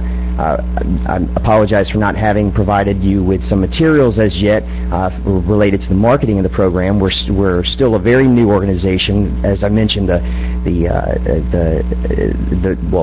the governor having signed the legislation into law in June of last year, we went live with our program in October of last year, which was within days of the formal establishment of Florida's Department of Economic Opportunity, the actual standing up of that department.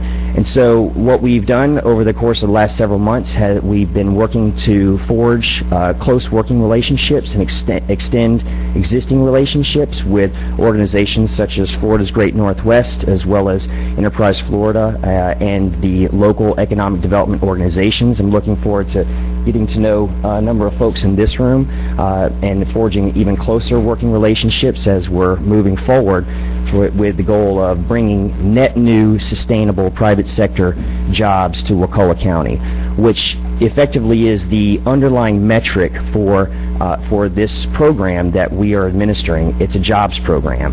And so you can, as has been made clear to us, these funds are not to be used or interpreted as being as substituting for existing state economic development incentives, but rather, when and where possible, that these should be used to supplement existing state incentives if and when such funds might actually be sufficient to close a deal which would bring additional jobs, again, the emphasis being on net new, sustainable, and private sector jobs. Effectively, these are the two programs that we are administering. One is we've called the Innovation and Entrepreneurship Fund, and the other is the Industry Recruitment and Expansion Fund. Again, both programs have the underlying metric of job creation, and both programs require substantial private sector participation, as do the state level economic development incentives. So in effect, you may even consider the funding that we administer as being an extension of what is already available at the state level, but residing only for the 8 disproportionately affected counties here in the state. And so what we hope to achieve is obviously bringing new businesses here to the region. We'd like to see existing businesses expand, particularly those businesses that are in the qualified targeted industry sectors as defined by the state of Florida, and as is well understood by folks in this room throughout and throughout the 8 counties. And so I'd like to keep my remarks brief so that we can reserve maximum time for discussion, in which case I would invite you to talk with me afterwards, or anyone in this room as well, and I'd direct you to our website, which is www.uwf.edu/OEDE for information about the program. I got that. I'm sure I'm sure it's in the record. I think it made the record. And with that, I'll close, and I'll look forward to having some spirited discussion afterwards. Thank you. Thank you. And our last speaker of our presenters tonight is Dr. Murdaugh and Bonnie with Tallahassee Community College. Well, good evening, Mr. Chairman and Commissioners. Thank you very much for this opportunity. I'm going to make some brief remarks to you about where I think TCC is and where we're going, things I think you need to know about. I have to apologize. I have a very efficient assistant, and based on your schedule, she says I'm supposed to be in Tallahassee at 7 o'clock for another event. So I'll make some very brief comments. Let me say this, though. I wanted to be late for that meeting to tell you this. We appreciate the opportunity to work here in Wakulla County with you all. We care deeply, particularly in economic development, in the sense that we want our graduates of all of our programs, whether they're degrees or certificate programs, to get jobs.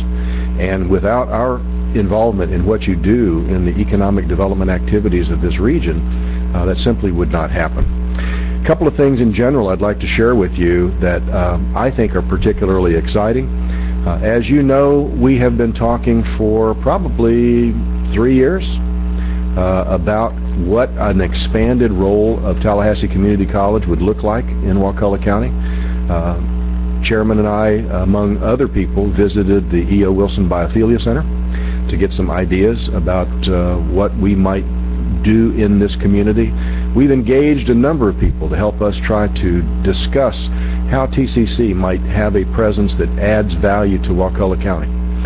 And out of that discussion, let me share with you at least my thoughts about where we are. And actually where we are is more about listening than it is telling, but let me at least tell you where I think we are today. You know, we've engaged MGT of America, who came in and did a study for us a year or so ago. We've engaged some other people to join the dialogue with us and do a little research for us. One of those gentlemen is here tonight, Mr. Paul Johnson, who has been instrumental in helping us answer some of the questions.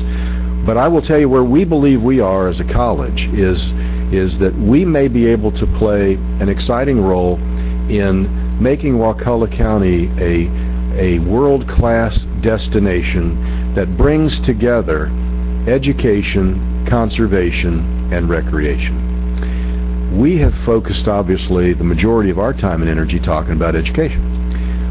But I think we have concluded that there's an opportunity to figure out how those three interact in a way that adds value to the county. And I look forward to a conversation with you about that. Last month, our Board of Trustees approved a lease agreement with Centennial Bank, and we will be expanding our presence here, in addition to the facility we already have, into Centennial Bank, which will allow us to begin to work on the development of some new degree programs in a way that we've never done before. Let me share with you. As you know, we do associate's degree programs. And historically, those associate's degree programs are designated and designed to meet the needs of the local region. We've identified a number of degree programs that we want to begin to create in the area of environmentalism, degrees in aquaculture, for instance, and other degrees, and offer them in a way that's unique for us, in the sense that we intend to market those degrees beyond our normal district in a couple of ways. Bring people online to take part of the coursework, but ultimately we would love to see students coming to Wakulla County as part of their coursework to take advantage of learning in the real world all there is to learn about a degree in all of the various environmental sciences. So there will be more to come on that. And I believe, again, that we've identified that there are opportunities to create linkages between our educational experiences, some of the recreational experiences that are here, and do it in a way that respects and loves what we do in the area of conservation. Unfortunately, I will not be able to hang around and take some questions from you. Bonnie's going to talk a little bit with you more about what we have been doing, I know, but thank you for this opportunity, Mr. Chairman. We look forward to additional dialogue in the future with that. And again, thanks for this event. Thank you, President Murdoch. I really wanted to hold you hostage until you brought some jobs. I'm sorry?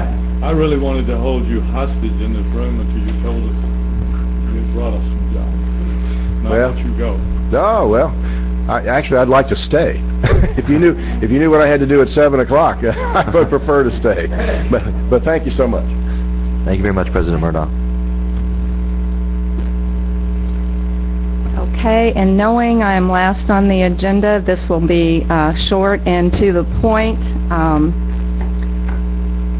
About the TCC Wakulla Center through the lens of what we do, our role in economic development in Wakulla County.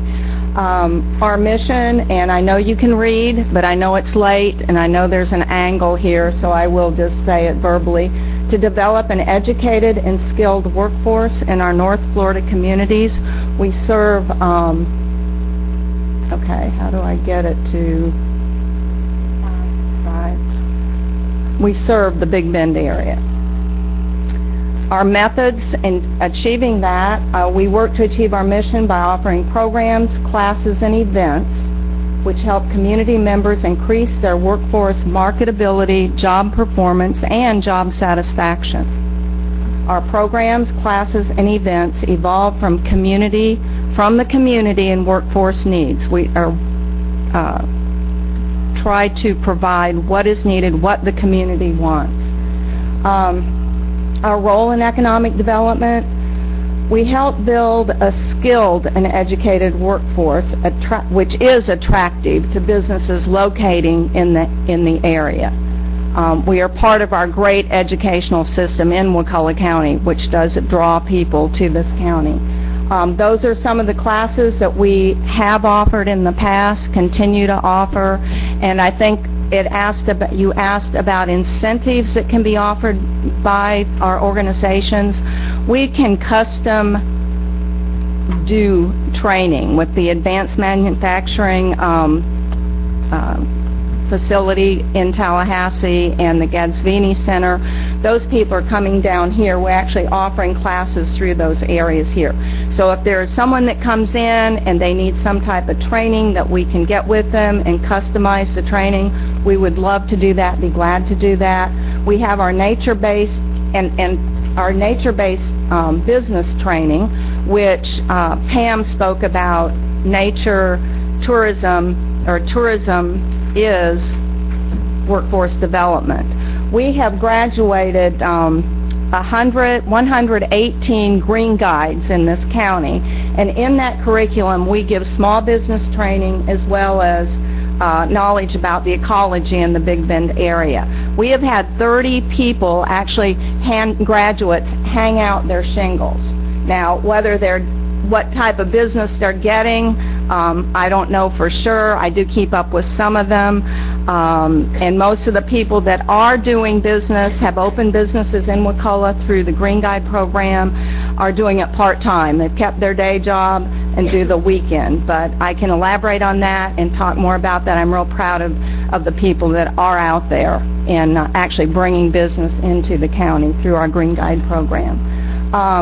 Additional efforts for success from the community and board. That was one of the things that was asked of us this evening to comment on.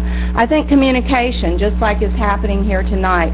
I think if we can stay in touch with each other, promote what we have in the county, our educational facilities, where we can promote also what's going on with the chamber and economic development and such, and our partnerships. We're working right now with the school district for more space. We are space challenged in our little building down where we are now.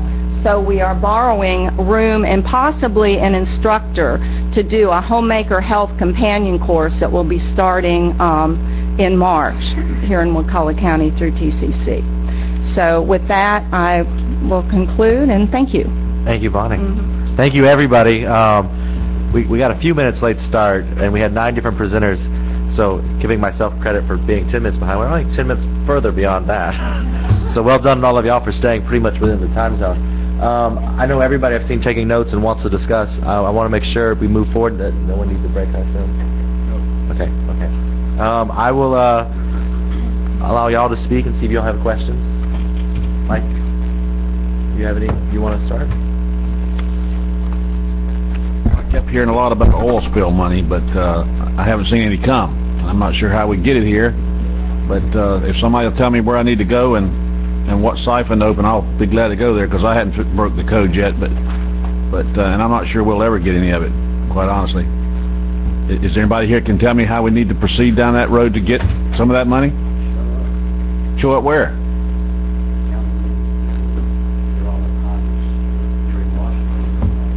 Well, that's kind of hard to do.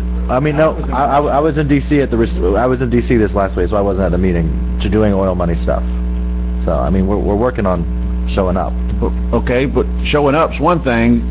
Are we coming with something in our hand to ask for projects? I mean, do we have projects? If somebody can tell me how to do it, we'll get somebody fired up to do it. If I could just address that, sir. There are 2 different processes that are unfolding in tandem. There's the Clean Water Act fine process that's being handled there at the federal level.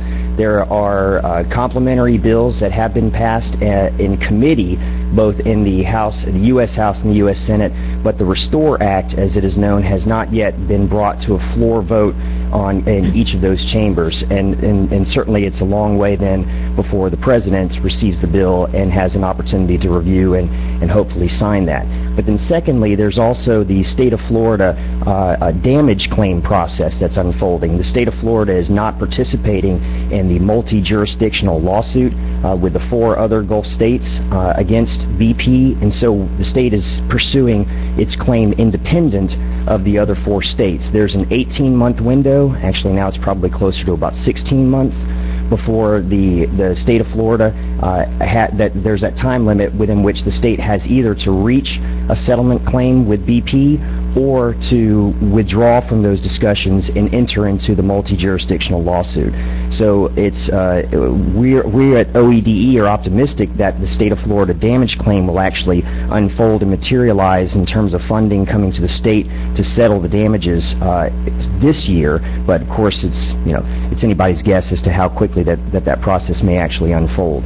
As far as the state of Florida oil spill recovery funding that I was just addressing earlier, the general revenue, again, that's taxpayer dollars and not BP dollars, and the state's not going to seek to recoup those funds from BP, but rather, as I noted earlier, these funds are being utilized as something of an extension of existing economic development incentives administered through the Department of Economic Opportunity and Enterprise Florida. And so if there are projects of which you and your fellow board members are aware, as well as of which, of course, we'd very much like to be working hand in glove with your Economic Development Council so that we can come to understand the substance of those projects and work toward getting qualified projects funded through the Oil Spill Recovery Act.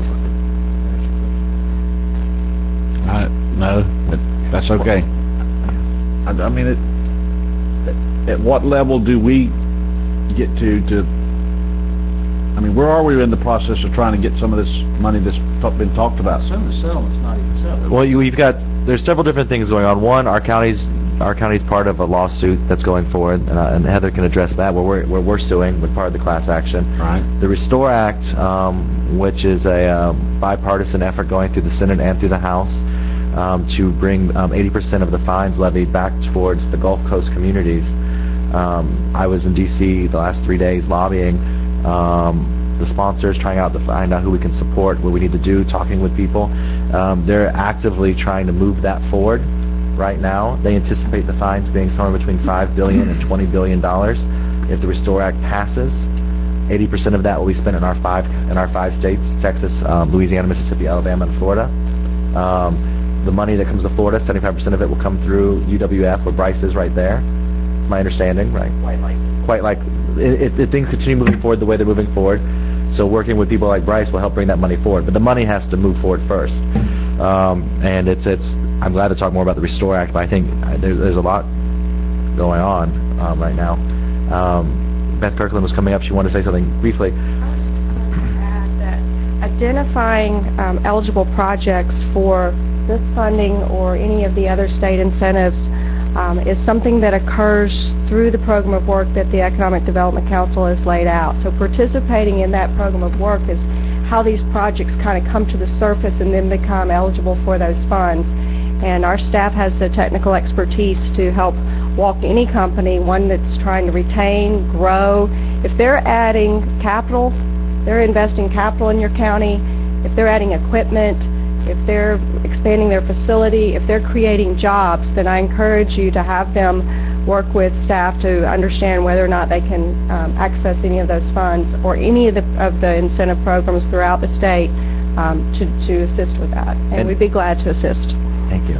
And I know the money that we're talking about, Bryce's program already has, as he said, $10 million a year while they're waiting. That can go towards if our local employers is manufacturing in large part. So mainly, like if St. Mark's Powder decides to expand, there's money that they can help them with that. But they have to have the money and willingness to expand. Or if we can attract a new business, which is part of what we're trying. One of the ideas behind this is trying to find out what we can do to attract new businesses to our community. I guess my point, Alan, is where are we as a group here with identifying projects? Is somebody doing that? We don't have any staff working on it now. I don't want to, you know how the federal government acts. Yeah. When they finally decide to get off the dime and distribute this money, wait a minute, let me finish, is that it's like those shovel-ready projects that Obama promised, and then we don't have any shovel-ready projects, and so we don't get any money. So now we're going to get down to where they finally release the funds, and Wakulla's sitting here with nothing to offer. Well, and those shovel-ready projects that Obama promised and delivered throughout Tallahassee and Stop Choppy Sewer, I mean, those are expansions of those efforts. And you're right, we didn't have any sewer, we didn't have any shovel-ready projects ready. Whatever group we need to work with, we need to start coming up with some ideas about how to spend that money is all I'm offering. 100% agree. Okay. Maybe come to the microphone briefly. Yeah, please, if you'd like to speak, sort of come towards the mic, because we are being videotaped, and every time you're in the room, Jerry, you're being videotaped. Well, I just wanted you to know that you did have some projects that were presented. Staff, Jennifer, before she left, was working on whichever, and I'm looking at you because I'm thinking you may know, whichever pot of this oil spill money that was coming like from You're right, GDP, but Jennifer's not here any longer. Public meeting with all the 8 counties, and they were looking at, this was not economic development projects, this was the natural, right, NERDA, that's it. She was really involved in that, so your staff was involved in that, and we did put in projects in that process, but as far as I know, one project was funded, and it was the Escambia project. None of our projects were selected in that process. I can tell you the projects I have. We were eligible, but they weren't selected. Right. They were. But so the projects are still on the shelf that we could have as whatever you want to call them, shovel-ready projects to go to submit if this money comes. Yes. Down the pipe. Staff has presented them to the board. You guys have approved those projects to be submitted to NERDA, so we can pull those out and move those forward if that becomes. But I can think of many more, probably since we've done that we need to. We're actually working with engineers to.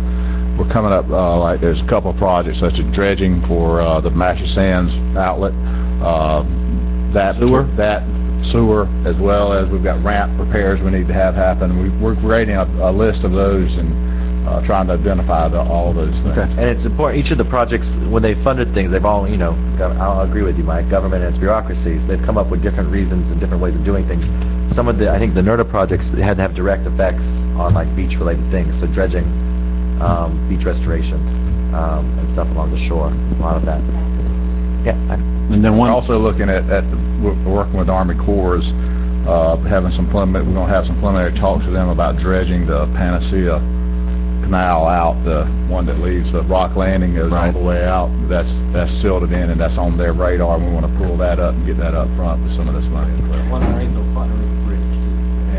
Yeah, that's a third one, but the first one was that one, and then the Panacea, and then the Fighter. Do we have anybody who basically job it is to stay abreast of all this stuff that's... Tim's taking on some of that responsibility. Jennifer Langston handled a lot of that, and when I know she left Jennifer us, did. But who's going to replace Jennifer? We're ramping that up, and we're getting all. Tim's taking a lot of it, as well as we're ramping back up again. Okay, but I mean, we signed up for FACT to be our lobbyists in this area, so we're not. They're shepherding us through this process. We haven't been stagnant on making sure that we get the oil money that's coming to us. And Commissioner Brock was just, like you said, in Washington this week to make sure that our voice is being heard. So we gave FACT $2,500 to help make sure that we're being represented. And I also have a scheduled presentation on the 21st, is that where I put it? At your very next meeting then, for the law firm that you engaged to do the damage assessment and lead you through the legal aspects of the oil spill recovery. They'll be here on the 21st to provide you with an update. I have a question on the shovel ready. Weren't we shovel ready on the Surf Road bike project? And I was just curious why that never got submitted to get done through the shovel ready projects. Probably because there wasn't enough staff. I mean, I'm just saying that was one I was real curious about, because we are getting it funded now, but I'm looking at this environmental, like Dr. Murdaugh even talked about, where TCC is going to be putting energy into environmental destinations in Wakulla County, environmental recreation. And that bike trail up Surf Road has been languishing there for a long time. And I don't know if there's enough money now to complete it. Okay. No, I think 4 of the 5 phases are funded right now. We've got funding mechanism for all 5 phases. Okay. Yes. And then in lieu of, if anybody read my article the last time of that Kenley Horn is doing that trail planning throughout the county. I mean, that just seems to me ripe for small nature-based businesses, and suggest we pursue stuff like that. Yeah, that's a good point. David has a... Yes. Of course. Just taking a look at the county dynamics and the refuge having the majority of the property in the eastern sections of the county, we have no public access point for boating besides, I'm talking about boat ramps, besides the St. Marks River at the town of St. Marks. And that is a 7-mile run out to the flats, the East Flats. I would encourage the county to be looking very hard now while property values are lower, and when some of these monies become available, to look at a public boat ramp that the people can have to access, because right now we're not going to expand the Lighthouse Road area, and when scallopers come in right now, you will not get a parking spot at our place on the 4th of July. It won't happen. So we need to be looking at the infrastructure to handle the tourists that are coming in to spend their money in our county. So if we could keep that in mind also. I talked to our new grant person, and my conversation with her was specifically that we have 4 or 5 locations that I know of that are available if we can just get some. We have no money, but if we can get some grant money. But there's about 4 or 5 different locations that are available on the coast that we could put in boat ramps. Are you coming to speak? If I may, just for a moment. Of course. Bobby Pickles with Progress Energy. My company is very active in economic development with Board Seats Enterprise Florida, Florida's Great Northwest, North Florida Economic Development Partnership, etc. One of the things I would ask the coming out of this meeting, while the issues related to the various grant programs and funds is critically important to the infrastructure of the county, is on the topic of economic development, to focus on what is the plan for creating or identifying leads. What is the plan for evaluating leads to determine if they're within the scope of the priorities for the county? 3, what is the plan for following up on those leads once they've been identified and are deemed appropriate? 4, once you have a lead that you followed up on that has success and you get somebody down here to your site to look at it, who's going to lead that team? We talked about the team being put together. Who's going to lead that team to partner with that site consultant or that company to make sure they have the resources necessary to make their decision? And then ultimately, how are you going to close the deal? The gentleman from University of West Florida was up here talking about the money that they have. They're only going to come help you once you get pretty far down that process. So I don't want us to get derailed on the ball there. So, thank you. I had one more thing, Alan, and I don't have anything else. And that, all of you drove down here probably on 319. Those of you that live here know how much misery that is daily. But if we can get any of you guys who are here that represent folks in Tallahassee, your organizations, to leverage pressure on the CRTPA up there to recognize that we're more than a bedroom community down here to Leon County and that we need help with 319. We have fought for years and years and years to do something with that corridor, and we're never going to get anywhere because we're not on any master plan, or it's fallen off the face of the earth, and we're just going to keep driving down that two-lane road forever until somebody helps us. And if we can leverage all you folks that know people there, to make calls, help them understand that there's growth. We're stymied here in growth. We're not going to build anything of substantial size because we don't have a 4-lane road running through.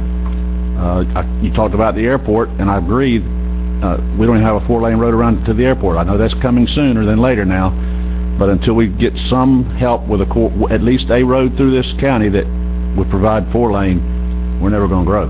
That's the fact. That's just the way it is, and if y'all can help us, we'd appreciate it. That's all I have.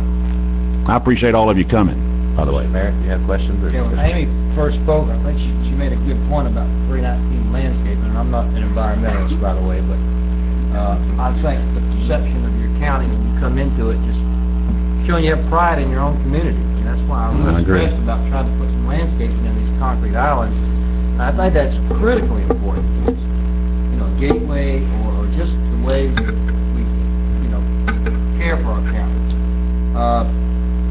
Does the EDC have any county input, or is it all private industry? I know there was some talk one time about us paying some dues or something like that to join it. Is there anybody from the county on the EDC? No. We have the 2 EDCs, and we're part of both. Local, I'm sorry. Volunteer run, as I said, and we collect dues from our 20 members at half of what our original due structure was. There's some great models out there, and Bobby touched on a great point of how to create a structure going forward that would work long term. And as you might imagine, it requires a little bit more investment and money. There is no county person. Jennifer Langston used Jennifer to was attend the coordinator regularly. And I've worked a little bit with Melissa recently on some enterprise zone issues. That's my question. If there's talk about, certainly the decisions we make, be them right or wrong, certainly affect economic development. Sure. So I didn't know if there was anybody in the county that's there to give input or something. I know they're working towards getting somebody dedicated. I know David's talked to several folks, and I've worked with Melissa recently, in fact this week, on some enterprise zone issues. There's nobody a regular member. Nobody's a regular member. Well, we've had a few commissioners attend, and we appreciate the attendance and input. So there's been a lot of good interest and participation by individual commissioners. So, sure. The Industrial Development Authority, have they ever actually issued any bond issues? That's what I was going to ask. They haven't since they've been reestablished in 2009, no. What they did prior to that? I don't know. I was not involved with that. Yes. They probably... CSG, okay. CSG. CSG. The mail house. The Tallahassee EDC, I'm sorry. You said we have a vacant slot on there? Can we decide who to put on there? We would like for you to put forth interested parties, and the meetings are, the challenge has always been the meetings are at 7:30 in the morning, and it really had to do with people's schedules early in the morning is really what it came down to. But we do have a nominating committee, and we would like the opportunity to put forth names. Pam, is that something you would be willing to do? We're very open to people. I mean, that's who one of our want biggest potentials for growth, really, is tourism down here. I mean, that's just my opinion, but I mean, if we got a spot there and we're not utilizing it, I think it'd be foolish of us at least not to put somebody on it. You said we already have one representative, correct? Yes, sir. And who is that? It's Bobby Kimbrough with Talquin. And does he live in Wakulla County? Not that it matters, but just ask him. No? Can we? I mean, I'm sure he's a great guy, but It was your Nominee. So. Well, Pam or Kevin, if he was interested, but there's a couple people who I think could. Kevin's What officially are you officially on the board for the? Because you're talking about the EDC board in Tallahassee, right? Mm-hmm. And Kevin, you're not officially on the board. Yeah. Well, Sam serves for your office. One of your partners serves on the board. I mean, I think they have a lot of tools we can utilize. I think we'd be smart to look and make sure that the people, first of all, we have people on there, and second of all, the people we're putting on there, not that Calvin guy, you know. No, I live in Wakulla County. I will tell you that Chairman Moore, Karen Moore, with Moore Consulting Group, is the chairman, and she took office October 1st. She will be in that role for 2 years. And she says, I mean, given the state of our economy, the more the merrier. Everybody, come. Let's all be together and work on some decisions. The January meeting was dedicated to rolling out new tools, and the February meeting is an open forum for all stakeholders. And if you did not get an invitation, please accept this invitation. February 23rd at Goodwood Museum from 12 noon to 5 p.m. And we have 3 site consultants coming from across the nation, and the CEO that's going to give us kind of a global perspective is John Crow, who's CEO of Buckeye Technologies in Perry. So just please plan to attend. It's no cost. When is your regular meeting? The meetings are the 4th Thursday of the month, and they're held at Hotel Duval on the 8th floor. I will be glad to forward dates to staff so that you'll have those available to you. So the next one, the next regular kind of board style meeting, as opposed to an open forum, would be in March. Now, when you say board, do you have voting members of your board, though? We do. Okay, so we are allowed 2 slots. I'm on the CRTPA too, so everybody's there, but you know, you can fill the room with people, but it's the person that votes that matters. So I'd like to look at our whoever they are. Okay. Thank you. Kim Williams on your board? Yes, sir. He's my immediate past chair. And a lot of what I shared with you earlier this evening is due to Kim Williams. One thing I wanted to mention, I didn't hear mentioned, but I'm on the ARPC also, and they actually have a loan program specifically for small businesses that maybe can't get credit at a bank. They have several $100,000. Every meeting we go over loans, we went over to businesses. And Amy, I'd be happy to give you a couple cards with the woman that handles it. For people that can't qualify for a regular loan, maybe a startup business or whatever, they have hundreds of thousands of dollars in a loan to small businesses. And the ARPC stands for Appalachian Regional Planning Council. And I gave a couple out at Centennial Bank, and Amy, I'll give you a couple. I don't know what the best way to get the word out is, but that's an alternate. Yeah. What better way to grow a business to get a loan if you can't get one at the bank? Okay. That's it. Commissioner Moore? I can ask briefly, Ms. Moore, on your numbers on that leisure and hospitality is basically our third industry. That's actually what it is. What do you consider leisure? I guess my question is, where does retail fit in this? Retail, actually, it's a combination. It really is dependent upon what's being sold, whether it's a service or whether it's, a golf course piece would be included in there. Anything that's driven green would be included in there. Where's Walmart? Where's Ace Hardware? Where's Burger King? Where's all the restaurants? All the, If they're not showing as one of your top 10, hospitality, restaurants, retail, that piece goes in there. But if these are your top industries here showing your breakout, I can give you a more, I call it granular look at it. But you're saying those These things are the- fall Absolutely. They Yeah. fall under retail falls under hospitality. Absolutely. Okay. And I can give you No, a more, that's not necessary. Okay. You did mention that we have like a 7.6% unemployment, and that's 1,200 or so people. Yes, sir. And 3.2% back in 2007. Mhm. You can figure those three in 2007. If you wasn't working, you didn't want to work. So basically, we have just doubled our unemployment to 7.6, and that's 1,260. So we only have an unemployment of 600 people, more or less. And this does not take into account individuals who are no longer Oh, I motivated to look understand for, that. But they're not going to work. Well, they And would. if they were on unemployment in 2007, they probably don't. The rules, it's been extended, but it hasn't been extended for 6 years. Exactly. But it does capture people who are receiving unemployment benefits. But yeah, they do call that group the disenfranchised. I was just at 2 jobs programs, and this doesn't apply to you, but and there's controversies about whether they're jobs programs or not. But I was just at 2 jobs programs. One of them was diving at the springs. Some people like it, some people don't. But it's going to bring money to the county. It did pass, more or less, because the state is looking into letting a select few deep divers dive. But that is going to bring thousands and thousands of dollars. Those, when they come to the county, they'll spend a week and they'll spend one guy said, don't tell my wife, but I spend $5,000 every time I go cave diving. Now, that's a jobs program. Yesterday, I attended the gag grouper, and I got on my knees and asked them to realize that even though it was a fishery program, in Wakulla County, it's a employment program, because if they close down gag grouper fishing, we tank, because Shields Marina has 500 boats in storage, and they fish, and they don't fish inside, they fish outside. Shell Point has 100. Shell Island has 100. Bayside is now bankrupt. Angelo's probably has 30. And there's another thousands and thousands of boats that come down here fishing.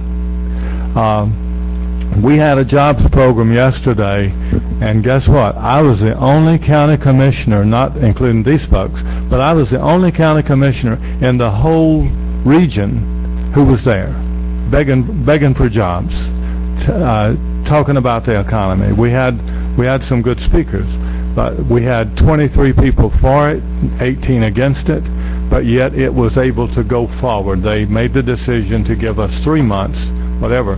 But we can't overlook, from the standpoint of everybody here who's been talking, we can't overlook the benefit of fishing on our economy. Without fishing, we don't have restaurants, we don't have the hotel, we don't have tourist development, we don't have people spending money in our county, selling gas, buying bait, whatever. Let's don't overlook what fishing does to our community. We do need the extra boat ramps. We've got a desperate need for those. If I told you tonight that I had 300 jobs, all we had to do is just go out and get them. We're extremely close on getting Publix for the county. I just know that. We have the income, we have the people. But we don't have anybody who's soliciting Publix, except maybe me. I've been writing them. I've had 4 of the developers in the county. We presented a package to Publix to come. They turned us down. But if we had a group of 30 people go to Publix, just talking about it, that's great. But I mean, there's 300 jobs there. You take 200 with the Publix and 100 accessories. I'm very confused. I really am.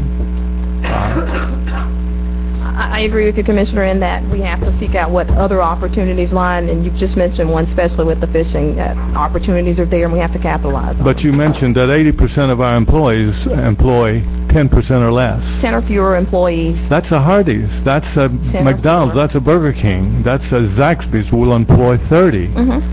That's all these little retail stores that we don't seem to care about. I mean, with all due respect. Commissioner Arts? Thank you. I'd like to thank everybody who's here. There were lots of informative presentations and good suggestions.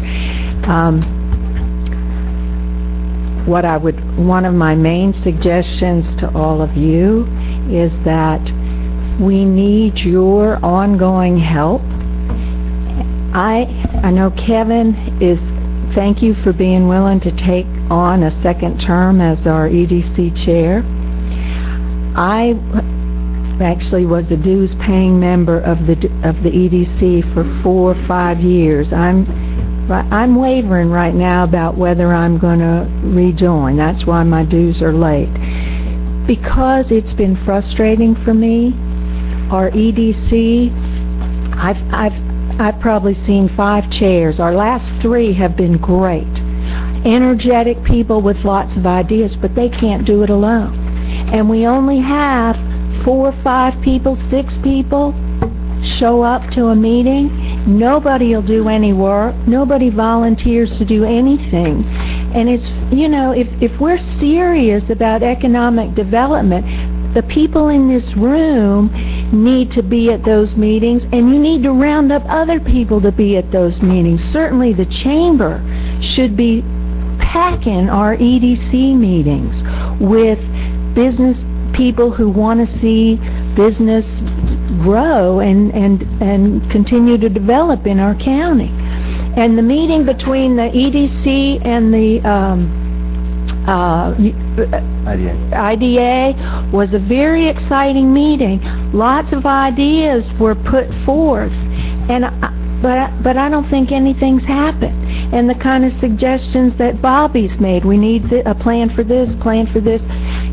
We do. Our EDC, in collaboration with the IDA and some of the other entities, we need a plan. We need a timeline. We need people who are working on developing it. And, it's those of you in this room who really need to get fired up to get the people turned out for the EDC to make that happen. We're never going to be like the Tallahassee EDC. I'm so impressed with the kind of things you do, but we need to be more like you, and maybe you need to help mentor us more. I'm not sure, but that's what I see as a missed opportunity in our county. Now, I think the Crawfordville Town Plan is something that the Chamber has really gotten behind, and that's wonderful. I think that has a lot of potential for economic development, the town plan. We do need to move forward with implementation. It was a hit to lose our planning director and not have anybody in that space. But our new planning director, he's already at work on the land development codes for the overlay district. Our county attorney's been working on the CRA and refocusing the enterprise zone.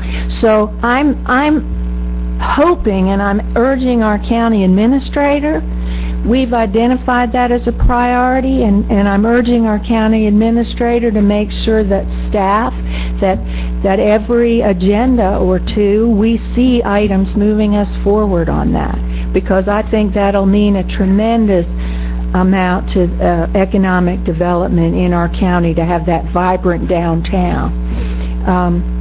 And we need incentives to encourage businesses to locate in that downtown, and then the IDA can help provide some financing and whatever. We really need to move forward on that. One area that we've talked about trying to bring businesses in, although I think the point's been made that we have a lot of small businesses here. We need to support them. We need to try and mentor them and help them not certainly survive, thrive, grow. one thing I haven't heard mentioned, and which is something I started out trying to work on and hope to get back into, is we have a surplus of homes. We have a lot of people who are in the construction trades and businesses who are unemployed, and that's not going to turn around fast. There's not going to be a need for a lot more homes, and those workers, I think, need to be retrained. And one of the areas that I was trying to develop was working with the Center for Workforce Development at TCC, trying to work on retraining our construction employees to be able to storm-proof homes, be solar installers for solar thermal and solar, and the key to that is the financing. And we started to look at PACE as a way to help with that, and then PACE ran into trouble. But there's another model out there that St. Lucie County has followed, and Paul had a little exposure to it. I'm really fired up about our county trying to develop that alternative model. And the brainchild of the model in St. Lucie is Doug Coward, and I'm going to pass this out to my colleagues because there are a series of webinars coming up, Smart Planning for a Green Future, focused on energy, and the session 2 is Local Energy, Finance and Market Opportunities, and Doug Coward is one of the speakers. That's coming up on February 16th, so you might want to listen in on that, or any of the others if they appeal to you. So I'm hoping to rev up my energy and pursue that, because I still think that is a really viable option for retraining and employing our workforce and getting ahead of the curve so that they then can have their businesses and start providing services more regionally, because they'll already be trained and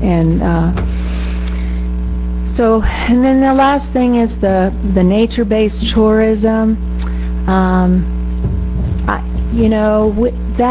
That is in a large part our future, and I think we need to broaden the community kind of support and involvement in that as much as we can. And I look forward to suggestions from Tourist Development Council and TCC about how we can do that. Now, I try to forward emails, and we got the Florida Wildflower Foundation I got notified that they're looking for office space. They want to relocate because they see this part of Florida as being a kind of a hotbed for wildflower tourism. They also want to create an education and research center, which I think would be huge for our county to land that on the byway maybe. And right now the top 4 counties in my opinion are probably Gadsden, Leon, Wakulla, and maybe Liberty.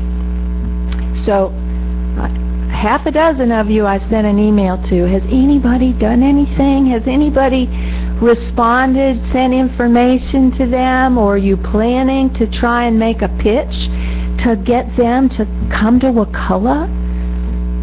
We got to act when there is a lead. If we care about this, we need to find office space for them in the short term, and then be helping them find. Maybe they should be on TCC's campus.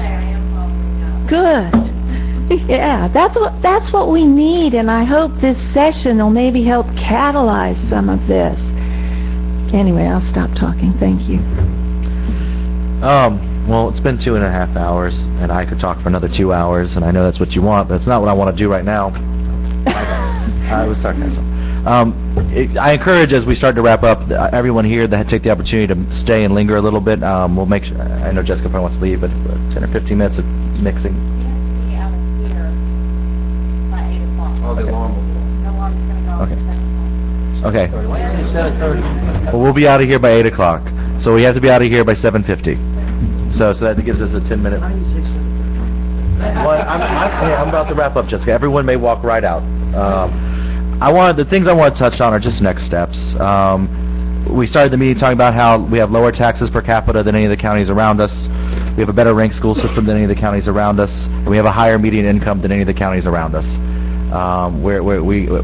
The line that Kim used earlier, that no wrong door for our community, we're working hard to make sure that we're showing that we're open and that we're working hard to promote local businesses. Jerry implies that he thinks that we don't. I think we're doing a lot to help support our local businesses, trying to get in there and help promote small businesses. I think our commission's been very friendly towards local business. And I think our current commission is very friendly towards supporting our local businesses and new businesses.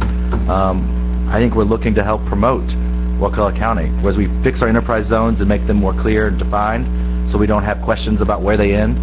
I'm hoping. I've talked about this for a long time, and Jerry pointed out, and a couple other people pointed out, at some point, and I hope starting this conversation now as we move forward, we might be able to talk about it when we come to our budget sessions again.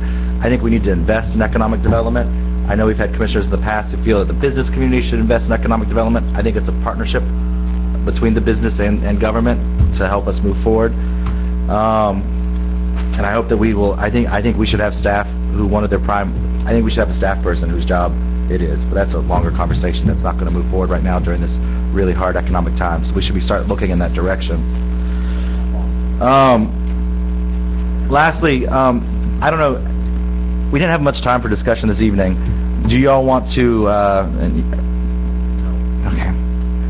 Well, I would like to continue the conversation. I think we should be looking to continue the conversation. I want to thank everybody who came out tonight. I really know that we're working very hard to try and show Wakulla County is open for business. I have one statement.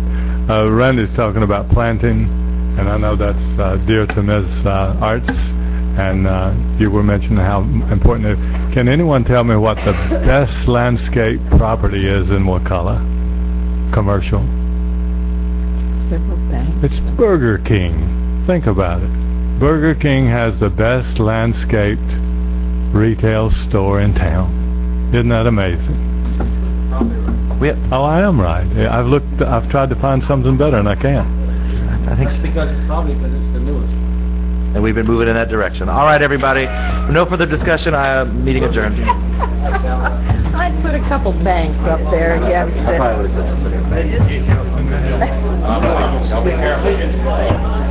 I'm glad you're looking, though.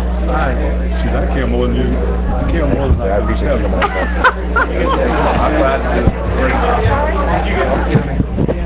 to.